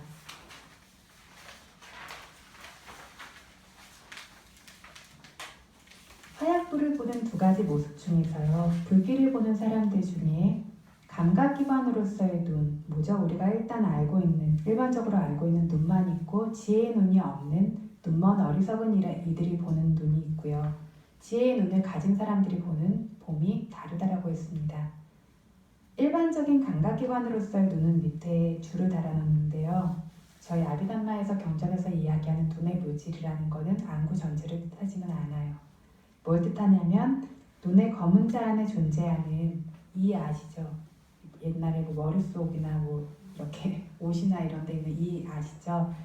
이의 머리 정도의 크기의 어떤 물질들이 눈의 검은 자 안에 분포되어져 있는데 이것들을 경전에서 말하는 눈의 감각기관이라는 맑은 물질이라고 이야기합니다. 여기에 상이 떠오를 수 있기 때문에 맑은 물질이라고 부릅니다. 이것을 우리가 아비담마에서는 눈이라고 불러요. 눈 안구 전체를 뜻하는 것이 아니라. 그런데 이 눈만 있고 지혜의 눈이 없는 눈먼 이들은 불길 하나가 방금 전에 화약에 의해서 불길 하나가 지나가고 있다라고 이야기할 것이다. 그런데 일반적 눈뿐만 아니라 지혜의 눈까지 가진 지혜로운 이들은 불길 하나가 아니라 불길 하나가 지나가는 것 사이에는 하나와 하나 사이에 분리하는 허공으로 나뉘면서 수백 개, 수천 개의 불길들이 새롭게 생성되고 소멸되어지면서 생겨나고 있다. 이 모든 불길들은 어디도 갈 수 있는 것이 아니라 자신들이 생겨난 자리에서 조금이라도 움직일 수 있는 것이 아니라 자기들이 생겨난 바로 그 자리에서 멀쩡하다가 죽고 뭐냐면 분명하게 뚜렷하게 존재하는 것 같지만 바로 그 순간 사라지고 없고 이런 식으로 분명하다가 바로 죽고 사라지는 것들일 뿐이다라고 말할 것이다. 왜냐하면 눈먼 어리석은 이들의 봄은 지혜의 눈이 없는 이러한 눈먼 범부들은 이 불길에서 다양한 요소들의 구분을 볼 수 있는 눈이 없죠. 이것들은 수행을 통해서도 생기고 지금처럼 좀 어렵긴 하지만 경전을 계속 들으시면서도 생기죠. 그래서 지혜의 눈이 없고 어떤 눈만 있냐면 흐름과 연속이 끊어지지 않고 덩어리 지워지고 연속적으로 움직이고 있는 이런 표상만 볼 수 있는 일반적인 눈이 있기 때문에 연속 표상으로 봤을 때 이 불은 불이 붙은 장소에서 시작돼서 불이 꺼지는 도화선의 끝에서 소멸되는 단 한 번의 생성과 소멸이 있어요. 우리도 연속 표상으로 봤을 때 태어나서 죽을 때까지 단 한 번의 탄생과 죽음만이 있죠. 이것이 일반적인 눈입니다. 중간 과정에 텅 비게 보이는 허공이라는 분리를 볼 수가 없어요. 허공이라는 분리를 볼 수 없다라는 것들은 하나와 하나가 새로운 것들이 계속 연결되어진다라는 것들을 볼 수가 없습니다. 과정이 연결되어 있다라고 보기 때문에 연속 표상 그대로 불길 하나가 지나가고 있습니다라고 이렇게 봅니다.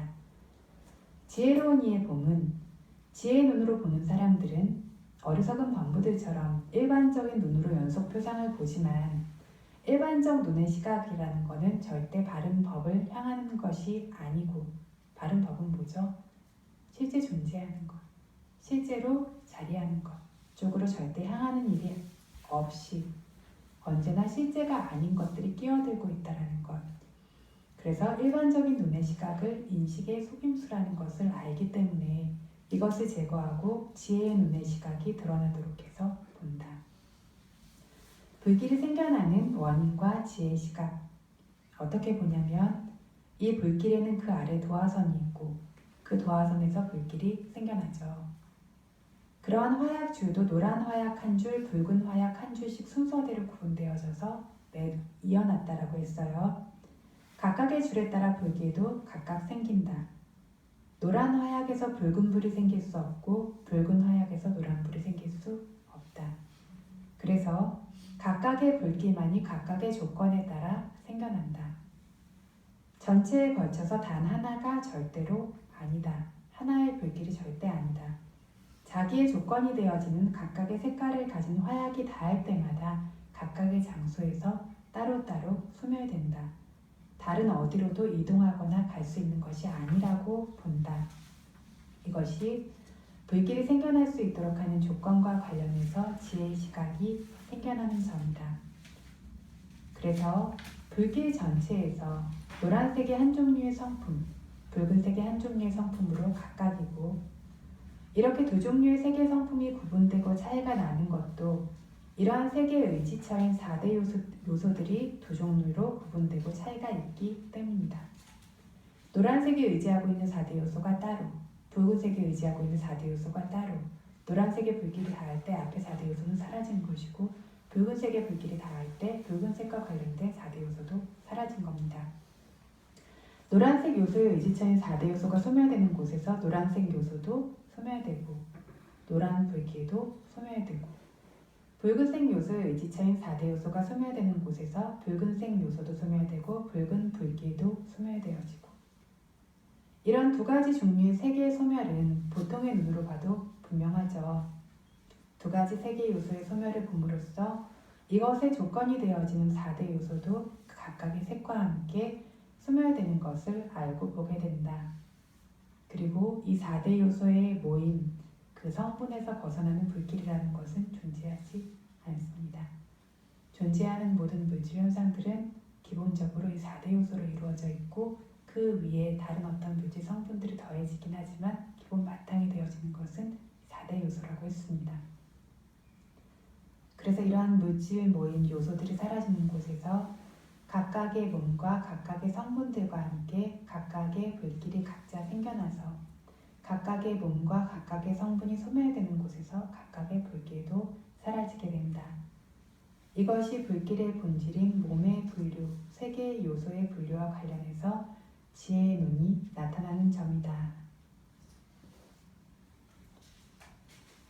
어려우세요? 예, 저는 좀 너무 반복되는 것 같아서 좀 지루하시지 않을까 하는 걱정을 하는데 지루하지는 않으세요?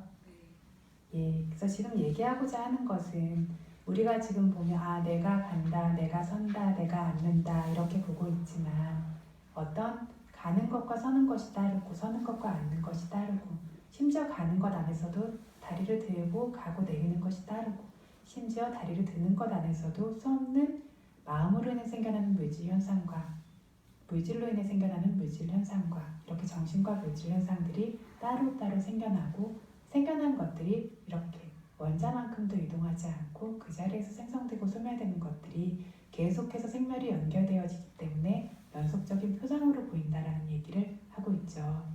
이것이 쉽게 드러날 수 있도록 어떤 불길의 예를 드셨어요.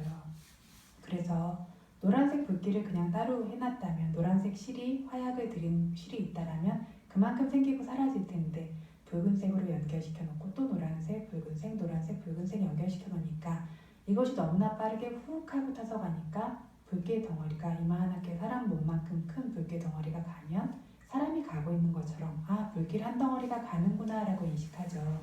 실제로는 뭐냐면 붉은색 도화선이라고 하는 화약이라고 하는 조건으로 생겨난 붉은색 불은 그 선까지밖에 못 따라가요. 그죠?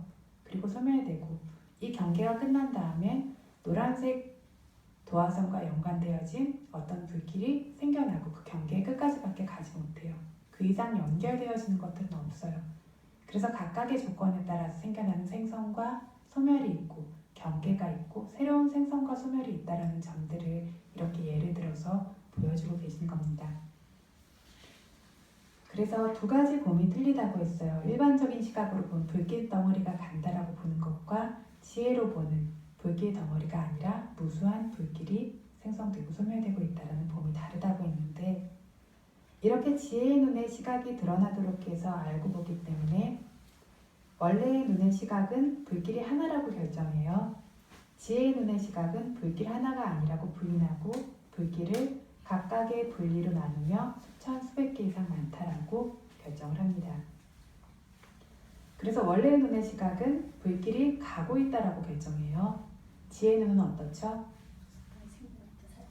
네, 어디로도 움직이고 가지 않는다라고 봐요.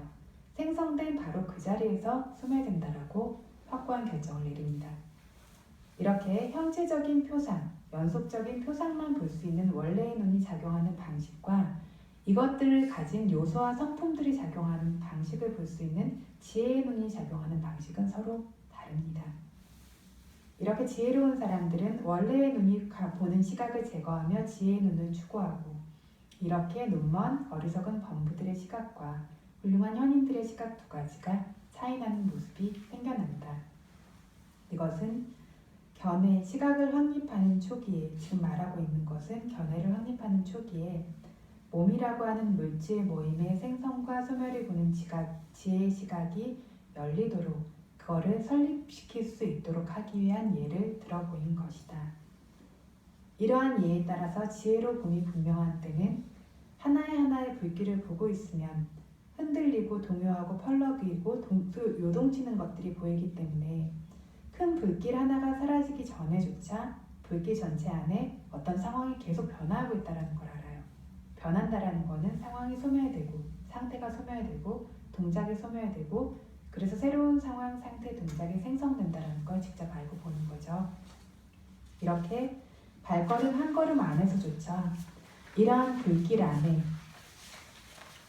네 가지 몸의 모임들이 멈춰 머무르지 못하고 언제나 소멸되고 사라지며 존재하고 있는 것도 보이게 될 것이다.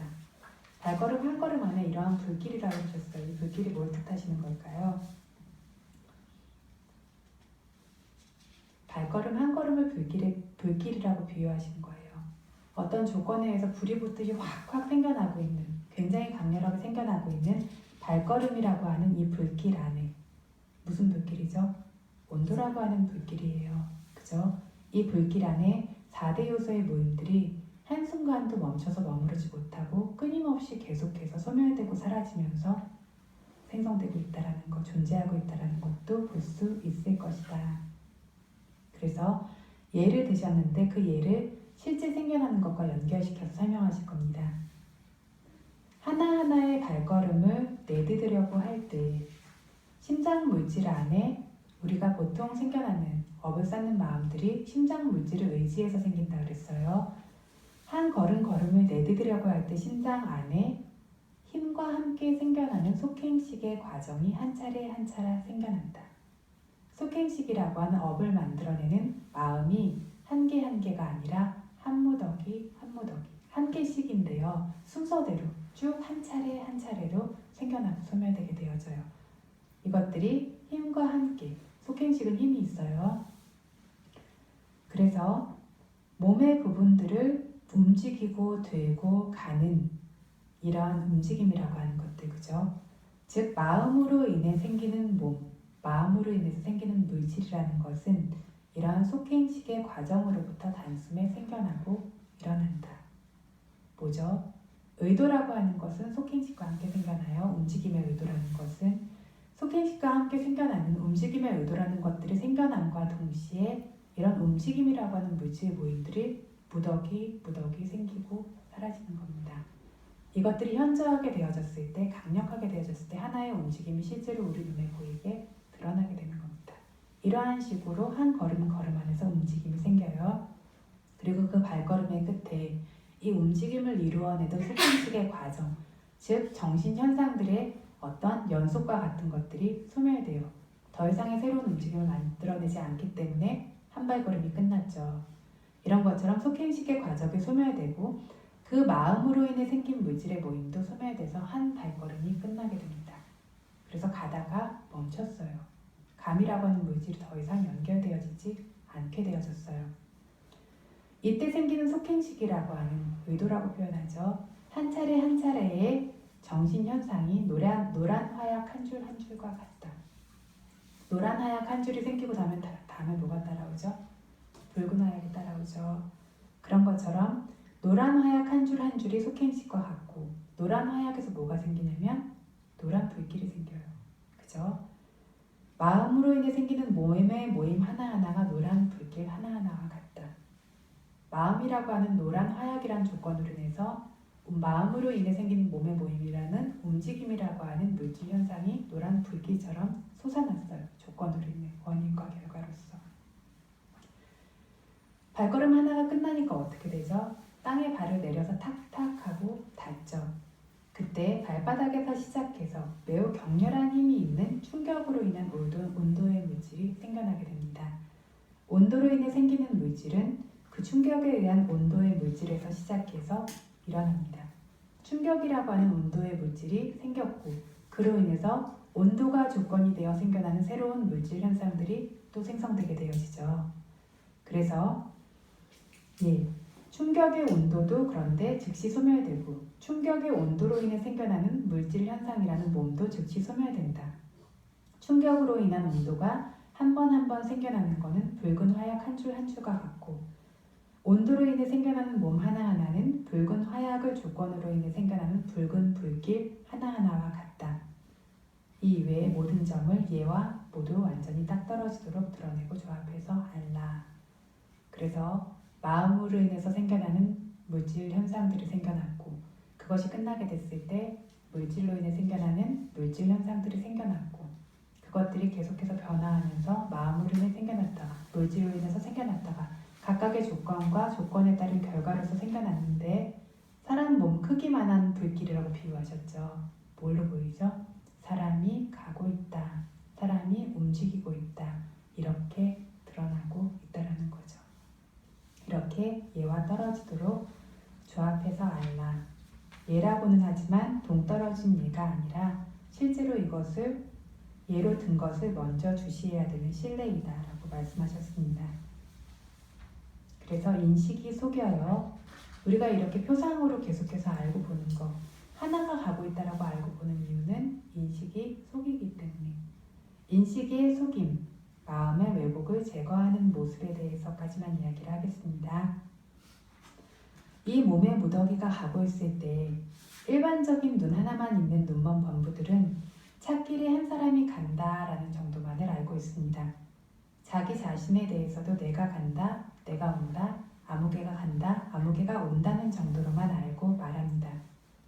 지혜의 눈이 있으면 이 원래의 눈으로 드러나고 있는 표상과 형체가 사실이 아니다라는 것을 제대로 알고 있기 때문에 인식의 속임이라는 것을 알아 제거해서 사람 중생이라는 것이 없고 그라는 것도 나라는 것도 없고 발 한 걸음에서 다음 걸음으로 옮겨가는 사람이나 존재라는 것, 중생이라는 것도 없고 옮겨오는 사람이라는 것도 없고 어느 누구도 없고 심지어 내미는 발이라는 것조차도 없고 발걸음이라는 것조차도 없고 원래의 눈의 시각, 즉 인식에 속임이 하는 일일 뿐이다 라고 안다. 말하다 보니까 아무것도 없대요. 그러면 아무것도 없으니까 아무것도 없습니까?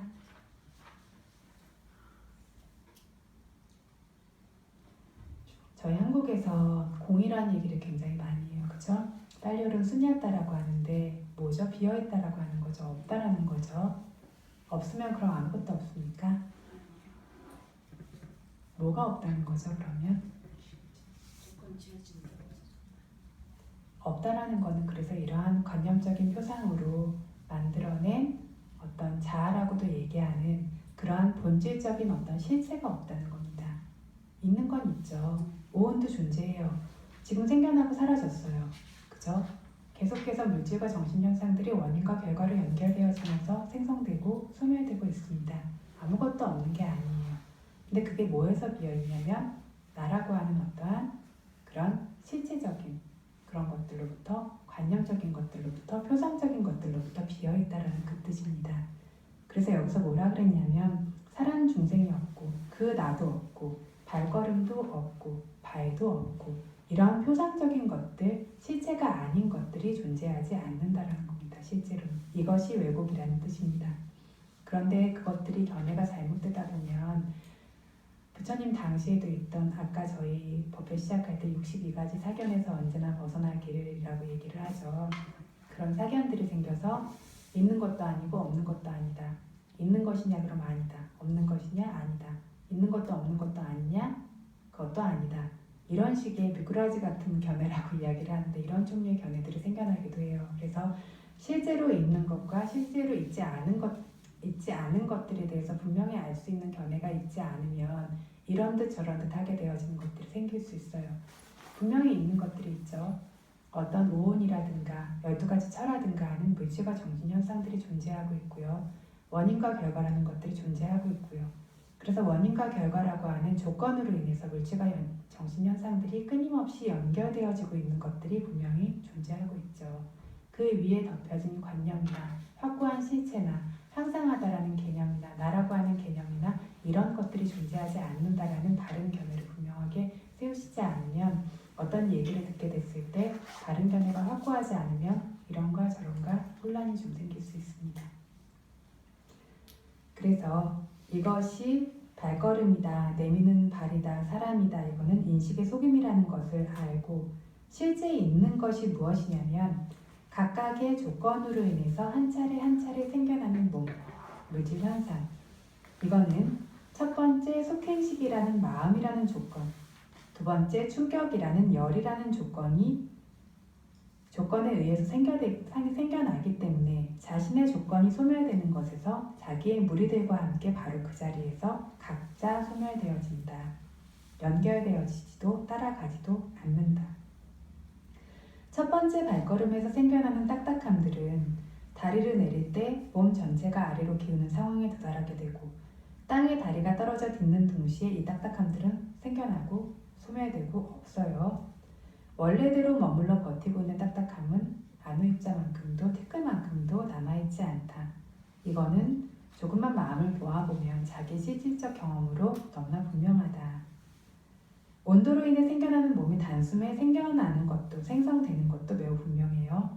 화약불이 단번에 타올라오듯이 온몸이 흔들리고 진동하고 전율하며 매우 분명하죠. 수행의 지혜로까지 보지 않아도 탁 하면서 생겨나는 전율이나 진동이나 이것들이 매우 분명하고 이게 즉시 바로 그 즉시 정수리까지 도달해서 부딪힌다. 탁 하는 소리가 사라짐과 동시에 이 온도로 인해 생겨난 몸은 불길이 단번에 사그라지듯이 소멸된다. 온몸에서 위로 단번에 올라가는 바람의 물질의 모임이 단숨에 소멸됨은 스스로의 실질적 경험으로 매우 분명하다. 그래서 거울에 분명히 보이는 사람상의 드러남과 사라짐을 두 눈으로 분명히 보듯이 이렇게 명확해지도록 집중해서 보고 새겨라. 거울에 보이는 상이 이동하는 게 아니라 사라진다 그랬어요. 그죠? 바로 사라지는 것처럼 이렇게 내 안에서도 새로운 물질과 정신 현상들이 생기고 사라지는 그것들을 분명히 볼 수 있도록 집중해라. 이 두 가지 경계들과 함께 허공 분리, 이것들도 연결해주는 조건으로, 연결하는 틈으로 지혜 속에 분명히 드러나도록 하라. 화학 불길에 의해서 노란색, 붉은색이라는 색으로 나눠서 소멸을 알 수 있는 것처럼 여기서도 갈대, 온몸에서 직접 보고 경험하는 움직임으로 나누어서 감 안에 있는 수없는 과정들로 나누어서 몸의 모임들의 생성과 소멸을 보도록 하라 라고 하면서 감이라는 자세에 대한 설명을 마치셨습니다. 저희가 지금 어떤 것들, 햇빛이나 뭐 이런 걸 보면 지금 현재의 빛이 아니라는 얘기 같은 거 하죠. 별빛 같은 걸 보도 무슨 몇억 광년 전에 별빛을 보고 있다라든가 이런 이야기들을 하죠. 그건 뭘까요? 우리가 과거의 빛을 보고 있는 걸까요?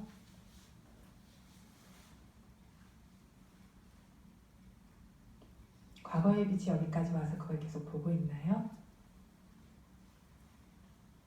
현재와 닮은 빛을 그래서 인식할 수 있는 것은 현재의 대상이고 그 빛이라고 하는 것도 아까 레이저에 의해서 표현한 것처럼 그것이 그 빛이 거기까지 계속 가는 것이 아니고 그 조건이 있는 만큼 또 가기는 하는데 그것들이 레이저의 빛도 이렇게 하나의 선으로 가는 것 같지만 조금 더 예민하신 분들은 아실 거예요.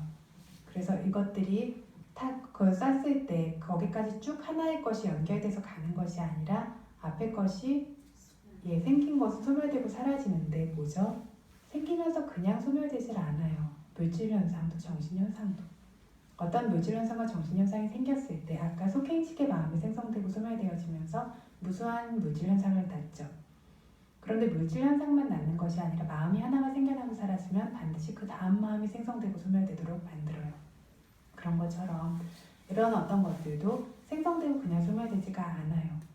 발이 그래서 움직이고 땅에 닿으니까 온도로 인한 충격으로 인해서 새로운 물질 현상들이 또 우수수 생겨나게 되어지는 것처럼 그래서 어떤 것들이 생겨났을 때 그것이 그 조건이 있어서 생겨나는 것 이외에도 어떤 빛이라고 하는 조건이 생겼을 때 그 빛의 조건으로 해서 새로운 빛들이 새로 생겨나고 우리가 빛이라고 인식하는 물질 현상들이 새로 생기고 사라지고 하면서 그게 계속해서 생성과 소멸을 반복되어지면서 존재하고 있는 그 마지막 이 순간에 있는 것들을 저희가 보고 있는 거죠.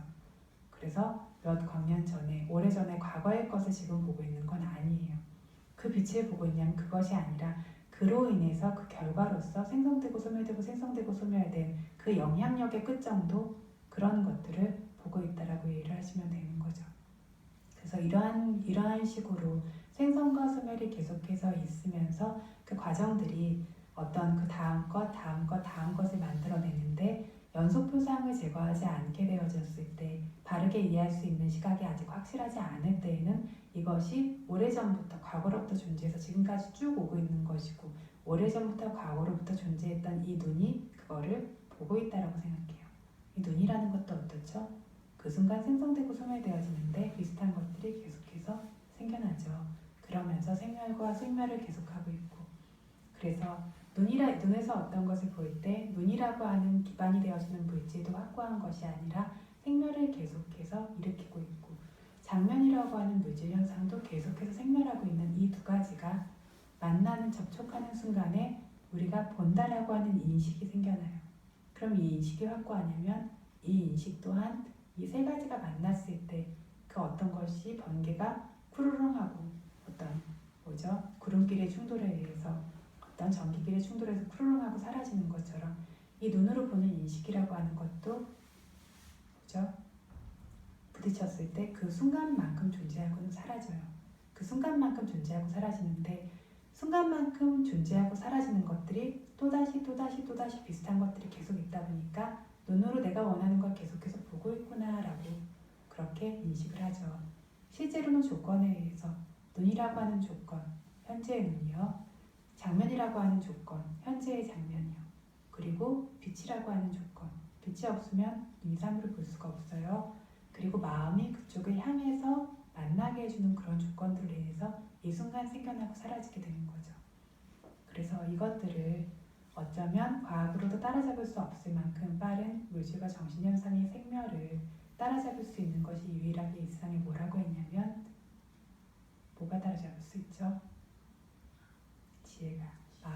지혜가 따라잡을 수가 있죠. 그래서 우리의 어떤 우리가 연속적이라고 믿고 있는 이러한 물질 현상도, 정신 현상도 향상하지 않고 계속해서 생멸하면서 그것들이 끊임없이 무너져 내리고 있다는 그 실체를 알 수 있는 방법은 수행을 통해서만이 가능합니다. 그럼 만약 눈으로 보는 접촉이요. 이렇게 이해하면 되는지. 그러니까 처음에 이렇게 하나하나를 보면 찰나가 부딪히지만 그 찰나가 이렇게 그 덩어리 지어서 그래서 하나의 어떤 형상으로서 우리가 인식할 수 있는. 그래서 어떤 그 접촉들은 하나하나가 있죠. 그래서 그런데 주의하셔야 될 거는 하나의 눈의 물질에 하나의 장면만이 와서 부딪힌다라고 그렇게, 그러니까 하나의 장면은 맞는데요. 이 하나의 장면은 하나하나의 입자라고 보시면 안 돼요. 아니 그게 아니라 눈이 어떤 대상과 부딪힐 때 네. 수행으로 봤을 때요. 부딪혔을 때 부딪히는 순간에는 하나하나가 찰나가 생성하고 소멸되는 것으로 부딪히지만 그것들이 사실은 또 조금 더 보면 어떤 그 마치 물거품의 무더기처럼 그렇게 그런 덩어리 지어지. 그렇죠. 예, 그렇게 그래서 되어지고 그 순간순간들이 예. 무더기 이렇게 되어지면서 하나의 영상을 보는 것들, 그런 인식 과정이 생겨나게 되는 거죠. 그래서 볼 때 봄이라고 알아차림하고 하라고 하시죠. 볼 때는 봄이라고 알아라 하는데 뭐 봄 하는데 뭐가 보여 하시는 분들 많으신데, 어떤 알아차림의 힘이 정말로 강력해지고 빨라지게 될 때에는 봄이라고 하는 것들을, 그것도 개개인의 지혜에 따라서도 차이가 있고요. 개개인의 지혜라는 건 여기서 주의하셔야 될 건 꼭 타고난 지혜를 얘기하는 건 아니에요. 개개인의 지혜는 이 생에서도 굉장히 많이 개발되어질 수 있어요. 지혜를 성숙시키는 조건들이 구족되어졌을 때 그 지혜에 따라서 더 분명하게 보는 것과 덜 분명하게 보는 것이 있을 수는 있어요. 좀 더 걸치고 덩어리 지어서 보는 것과 좀 더 섬세하게 보는 것이 있을 수는 있지만, 적어도 눈에서 보는 것들을 계속해서 그것들도 주의 깊게 보려고 하면 그 마음의 힘이 강력할 때는 이 실체들이 분명하게 드러나는 순간들이 분명히 생겨나기 때문에 보여지는 것들이 우리가 생각하는 것처럼 짠하니까 이 덩어리가 계속해서 보여지는 것들이 아니라, 어떨 때는 그래서 이 무더기들이 이렇게 어떤 생기고 사라지면서 하나의 상을 구성하는 어떤 것들이 보여지기도 하고, 그리고 그 과정 안에 생기는 정신 현상들이 연속적인 것들이 아니라 것들이 소멸되고 새롭게 인식하는 것들이 생겨난다는 것들이 보여지기도 하고, 그래서 법이라는 것들은 어떤 이념이나 개념이 아니고 실제로 존재하는 거죠.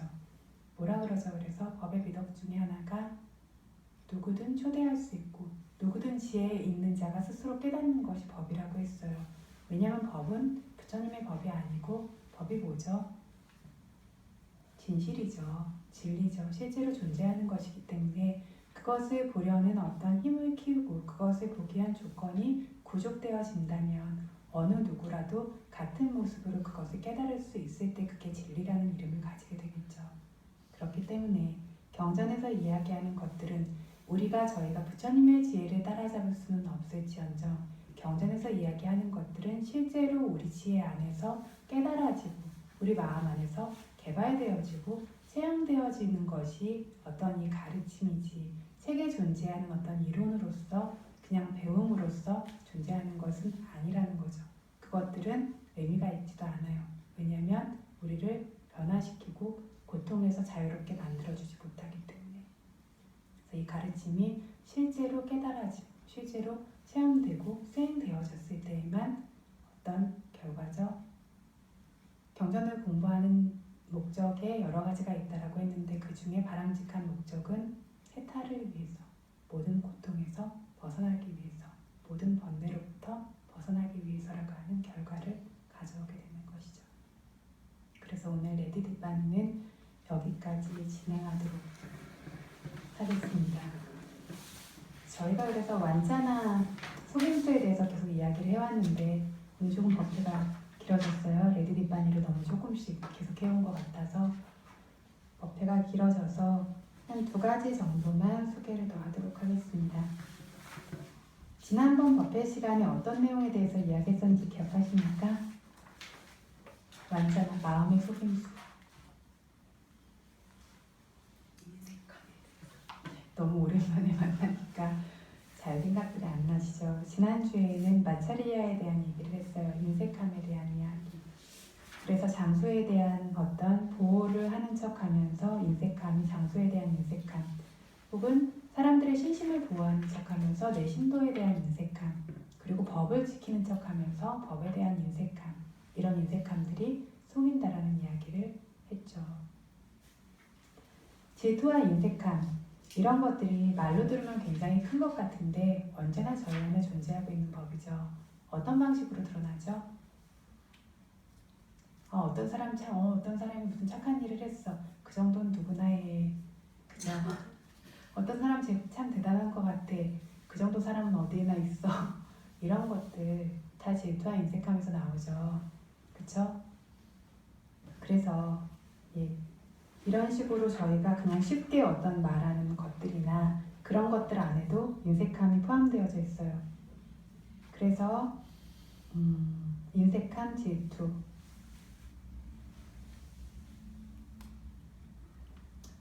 그래서 어떤 속임수와 같은 것, 자기의 허물을 숨기면서 좋은 어떤 마음인 것처럼 이야기하는 그런 마음의 속임수라든가, 자기가 없는 미덕들을 있는 척하면서 좋은 것처럼 이야기하는 그런 마음의 속임수라든가, 지금처럼 질투와 인색함이라든가 이런 것들이 크고 작은 차이로 드러나고 있지만 누구에게나 존재하고 있어요. 실제로 있을 때요, 어떤 것들을 바라보게 될 때 어떤 사람이 우리가 보기에 별거 아닌 사람처럼 보일 수도 있어요. 그죠? 내가 내 시선으로 바라보게 됐을 때 어떤 사람이 어느 정도의 조그만 어떤 좋은 일을 했어요. 그런데 선업의 가치를 지닌 어떤 마음이나 행위라는 것들은 그것이 크고 작은 것을 떠나서 그것 자체로 소중하죠. 그것 자체로 소중하고 훌륭한데 그것 자체로 소중하고 훌륭하다고 보지를 못해요. 그 정도는 별거 아니야 라는 마음이 항상 거기에 끼어들어가게 돼요. 그죠? 그리고 꼭 그런 좋은 의도로 한 건 아닐 수도 있어 라고 하는 것들도 끼어들어가게 되어져요. 그런데 어떤 의도로 되어지고 이런 것들을 떠나서 좋은 행위는 좋은 행위고요. 좋은 마음은 좋은 마음이에요. 그게 크고 작고를 떠나서. 근데 왜 그거를 인정을 못하냐면, 그것들을 왜 있는 그대로를 바라보지 못하냐면 항상 이런 부선업적인 마음의 요소들, 질투나 인색함이나 그런 것들이 끼어들기 때문에 그것들을 있는 그대로 받아들이고 인정할 수 있는 것이 없죠. 그래서 자애가 생기는 조건 중에 하나가 자애관에서 자애를 불러일으키는 조건이 상대의 좋은 점을 보는 거라고 했어요. 그래서 말만 예쁘게 하고 행동도 못나고 마음도 못났어도 말을 예쁘게 하는 그 자체를 좋은 점을 보는 거죠. 그런데 말만 저렇게 마음은 안 그러면서 행동은 실천도 못하면서가 아니라는 거죠. 그래서 좋은 미덕들은 좋은 미덕들로 받아들일 수 있는 것들이 있어야 되는데 그것들을 할 수 없는 이유가 이러한 번뇌들 때문에, 이러한 질투와 같은 것들 때문에. 왜 그럴까요? 나에 대한 애착 때문에. 그래서 질투와 인색함이 뭐라 그랬냐면, 질투는 뭐죠? 나보다 잘 되는 걸 견딜 수 없어요. 나보다 좋은 걸 견딜 수 없고, 인색함은 나만큼도 잘 되는 걸 견딜 수 없다라고 했어요. 그게 미덕의 영역이건 아니면 무슨 재물적인 것이건 명성이건 사람의 좋은 성품이건, 그것들을 내가 가진 것을 남을 가지는 걸 견딜 수 없는 게 인색함. 내가 가진 것보다 더 나은, 그게 선업의 마음이라 할지라도 어떤 사람이 선업의 마음을 내는 것조차 질투예요. 그죠?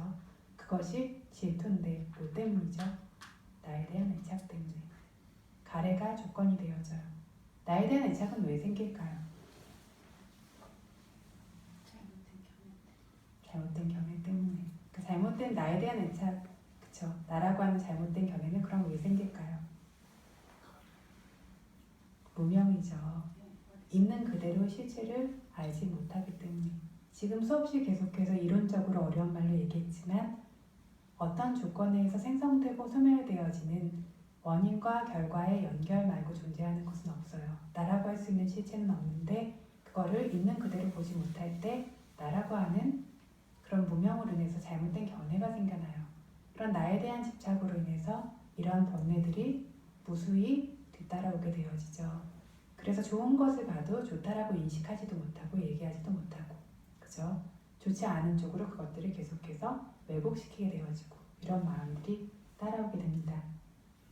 그래서 26번째 것을 오늘 얘기할 차례인데, 법을 설하는 것을 매우 기뻐하는 얼굴로 말하기 좋아함이 속인다. 그래서 법을 설하는 것, 이거는 저희처럼 법문을 해야 되는 사람과 더 연결되어지는 거긴 한데, 어떤 법담들도 많이 하시죠. 법담들 많이 하실 때 어떻죠? 법을 말하는 것을 굉장히 기뻐하고 그것 안에서 행복해하는 것과 같은데 사실은 그 안에 뭐가 있을 수 있다고요?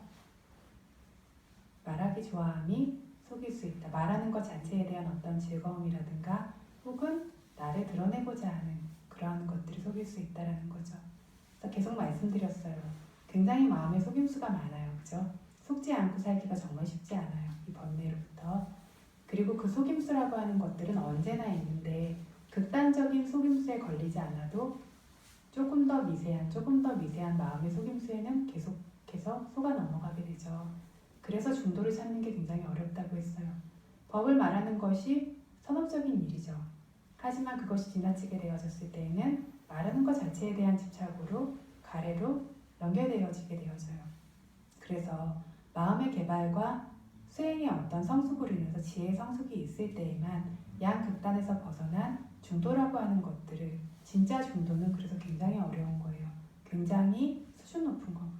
이 중도라고 하는 것들을 서서히 찾아갈 수 있는 것 그리고 중도라고 하는 것들은 이것과 저것의 가운데지 중용만 지키면 돼가 아니라 굉장히 선업적인 그리고 굉장히 섬세한 균형을 이룬 법이 중도라는 겁니다.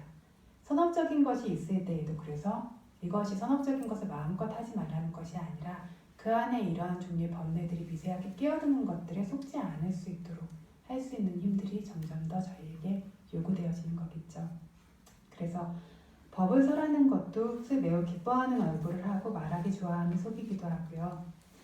다음으로는 거친 말을 하지 않는 것, 무리를 보호하는 것 그런 얼굴을 하고 교류하고 무리 속에 있는 걸 즐거워함이 속이기도 한다. 그래서 사람들이 보면 어떤 성냄이 많고 해서 모든 것들이 밀어내는 사람들이 있나 하면 그렇지 않고 부드럽게 말하고 따뜻하게 말하면서 어떤 무리를 잘 이끌어 나갈 수 있는 분들도 계세요. 이것도 하나의 미덕이죠. 하나의 미덕인데 이것들이 어떤 그 균형을 잃게 되어지면 거친 말을 하지 않고 부드럽게 말하고 무리를 보호하고 지키는 것 같은데 교류함 속에 탐닉하게 되어져요. 그죠? 그래서 수행처 안에서의 어떤 무리라든가 이러한 것들도 그것들이 가지고 있는 방향성이나 그것들이 가지고 있는 성격이 있어요. 근데 하다 보면 어떻게 되냐면 그 방향성은 사라지게 되어지고 그 교류 안에서 탐닉하게 되어지는 것들이 생겨나게 되어지고 그러다 보면 이 무리 안에서 즐거워함이 생겨나게 되기 때문에 어떻게 되죠? 이 무리가 흩어지게 될까봐 내가 해야 될 말을 함으로써 거친 말이 아닌데 해야 될 말을 함으로써 이 무리를 잃게 될까봐 거기에 대한 두려움이 생겨나게 되죠. 그렇죠? 그래서 어떤 조화라고 하든가 포용이라고 하든가 하는 것들도 필요한데 그 안에서 잃지 않아야 되는 가치라고 하는 것들도 항상 있어야 돼요. 있어야 되기 때문에 그래서 이것들을 잃을까봐 두려워해서 해야 될 말을 하지 않는다라든가 원래의 목적을 잃고 그 자체에 탐닉하게 되어진다라든가 하는 것들이 속이지 않을 수 있도록 해야 한다. 다음으로 선업을 원하는 것처럼 일 안에 즐거워함이 속인다. 말씀드린 적이 있어요. 이거는 그죠? 선업의 마음이 많은 것처럼 하면서 끊임없이 일을 해요. 그죠?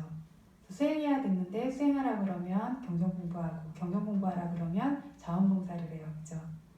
왜 그렇다 그랬냐면 보통은 자원봉사를 하라고 하면 아무도 별로 좋아하지 않으세요. 힘드니까. 근데 경전 공부하는 것보단 쉬워서 경전 공부하시라 그러면 자원봉사를 하세요. 봉사를 자꾸 하고 일을 하세요. 그러면 경전 공부하라 그러면 그것도 그러니까 경전 공부도 쉬운 건 아니죠. 어렵죠. 근데 수행을 하라 그러면 수행이 더 어려우니까 자꾸 경전을 보려고 하세요. 그러니까 조금 더 쉬운 쪽으로 하면서 이걸 벗어난 다른 쪽으로 선업을 쌓으려고 하는 마음들이 또 거기서 생겨나게 되죠. 그래서 지금 선업을 쌓아야 될 때니까 어떤 자기 자신의 법을 중시하는 척하면서 주변과 어떤 단체 전체를 중시하지 않는 경우도 있어요. 그래서 난 수행해야 돼야 되니까 하면서 스스로가 져야 되는 의무라든가 전체의 조화를 완전히 무시하는 경우도 한쪽으로 치우친 거죠. 그런데 또 선업을 굉장히 좋아하는 것처럼 하면서 어떤 일이나 그것들 안에 일하는 것 자체를 좋아하는 것 실제로 마음을 개발시키고 지혜를 성숙시킬 수 있는 일에는 게을리하는 이런 것들이 속이기도 한다. 그래서 전에 말씀드린 적 있어요. 그죠? 일 너무 열심히 하는 분들도 경계를 하셔야 된다고요. 그죠? 그리고 마지막으로 한 가지만 더 이야기를 하자면 정신적 긴박성, 아까 말씀드렸죠. 상해가라고 하는 정신적 긴박성. 법에 의한 선업 쪽의 놀라운 경각심이라고 보시면 됩니다.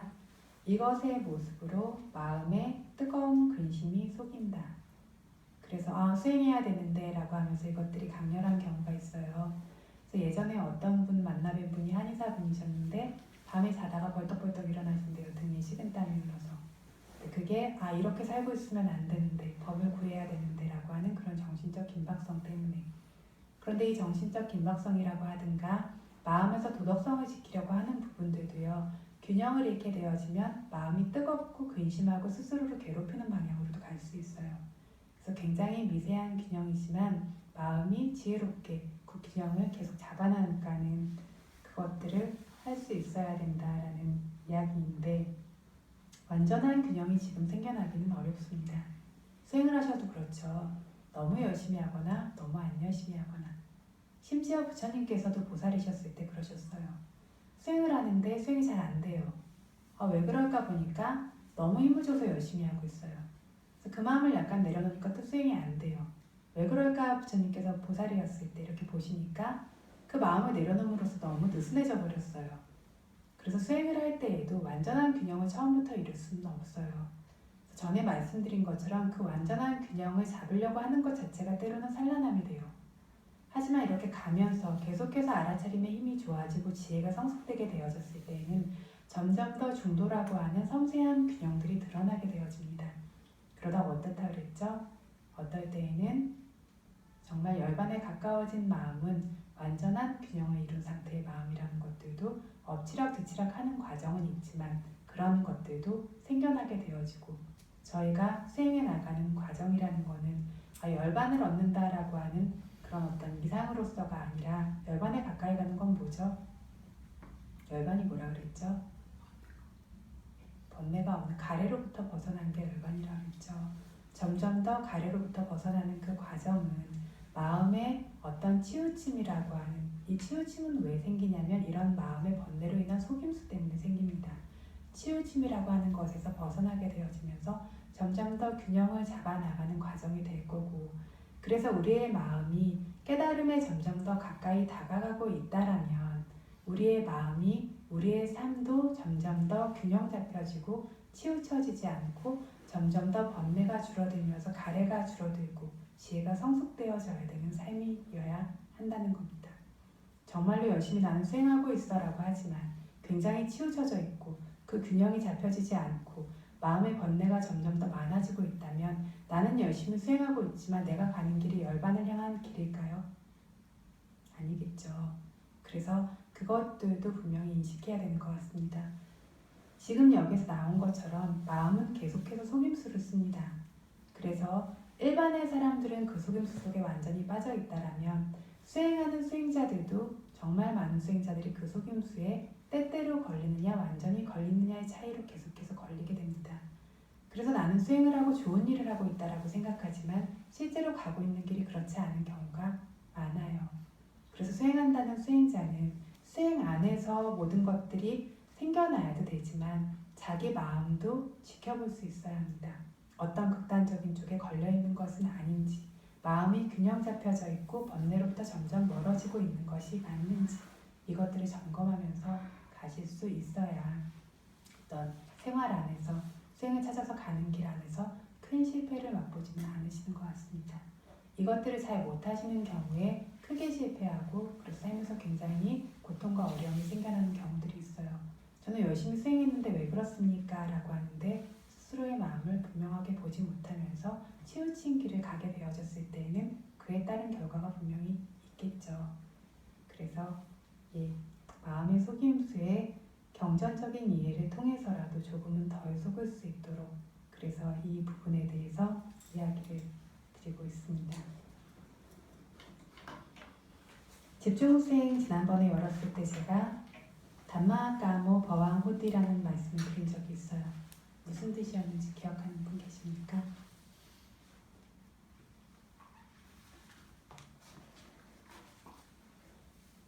아무도 안 계십니까? 담마까모 담마 법을 까모 바라는 사람 원하는 사람은 바왕 번영이 호디 있습니다. 번영합니다 라는 뜻입니다. 그럼 여기서 담마 법은 무엇일까요? 열반. 여러분은 모두 법을 원하셔서 이 자리에 계시죠? 여러분이 생각하는 법은 무엇입니까?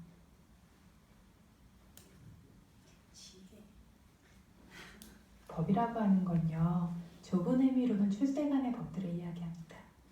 이론적으로 설명하자면 네 가지 도와 네 가지 과와 열반, 그리고 그것을 가능하게 해주는 수행법이라고 하는 파리야띠 교화, 이렇게 10가지를 좁은 의미로 법이라고 이야기합니다. 넓은 의미의 법은요, 고유의 성품을 지니고 있는 그런 본질들을 법이라고 한다고 했습니다. 그렇다면 법은 뭘까요? 고유한 성품을 지니고 있는 실제하는 것들입니다. 그래서 우리가 알고 있는 법이라는 것은, 그래서 이렇게 저희가 열반, 지혜 어떤 이야기를 했지만 우리가 이야기하는 법이라는 것은 아까 말씀드린 것처럼 부처님의 법도 아니고요. 그렇죠? 불교 신자만의 법도 아니고요. 우리가 찾고자 하는 법이라는 것은 실제하는 것, 실제로 존재하는 것, 그것들을 완전히 알므로써 무명에서 완전히 벗어나고, 무명에서 벗어나면 뭘 뜻하냐면 가래의 종말을 뜻합니다. 그렇죠? 그럼으로써 모든 조건 지어진 법으로부터 벗어나는 것, 이것을 해탈이라고 하죠. 그래서 참 꽃도 많이 피고 놀러 다니시기 좋은 이런 날씨에 법을 원하는 분들이 여기에 모이셨습니다. 그리고 오실 때마다 불만이 있으신 분도 있겠는데 참 어려운 얘기를 계속해서 꿋꿋하게 하고 있어요. 그죠?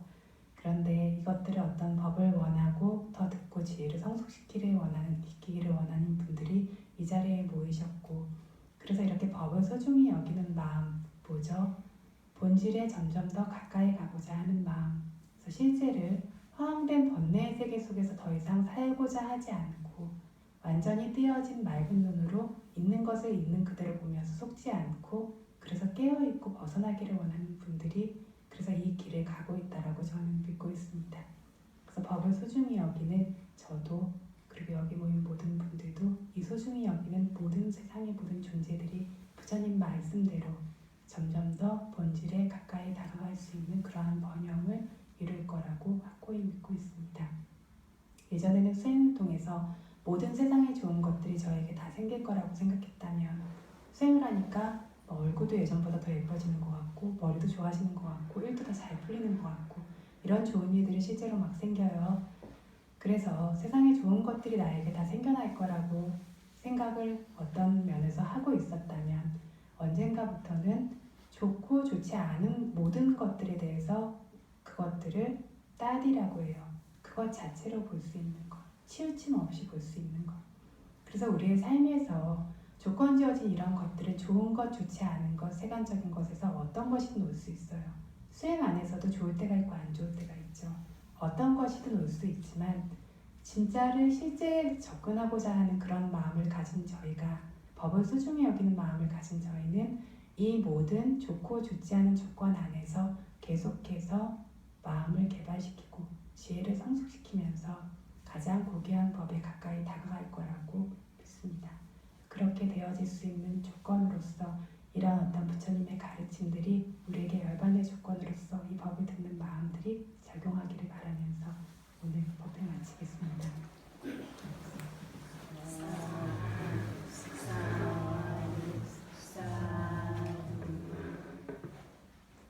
이당 높은 양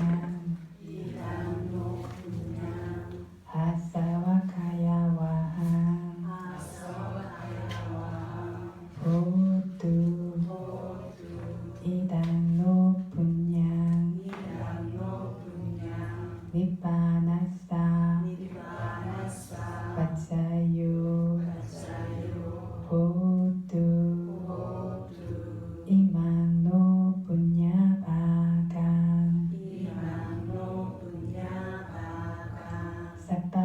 사빠사따낭 바제마 사페사따 Sukhita Sukita Bhavantu Bhavantu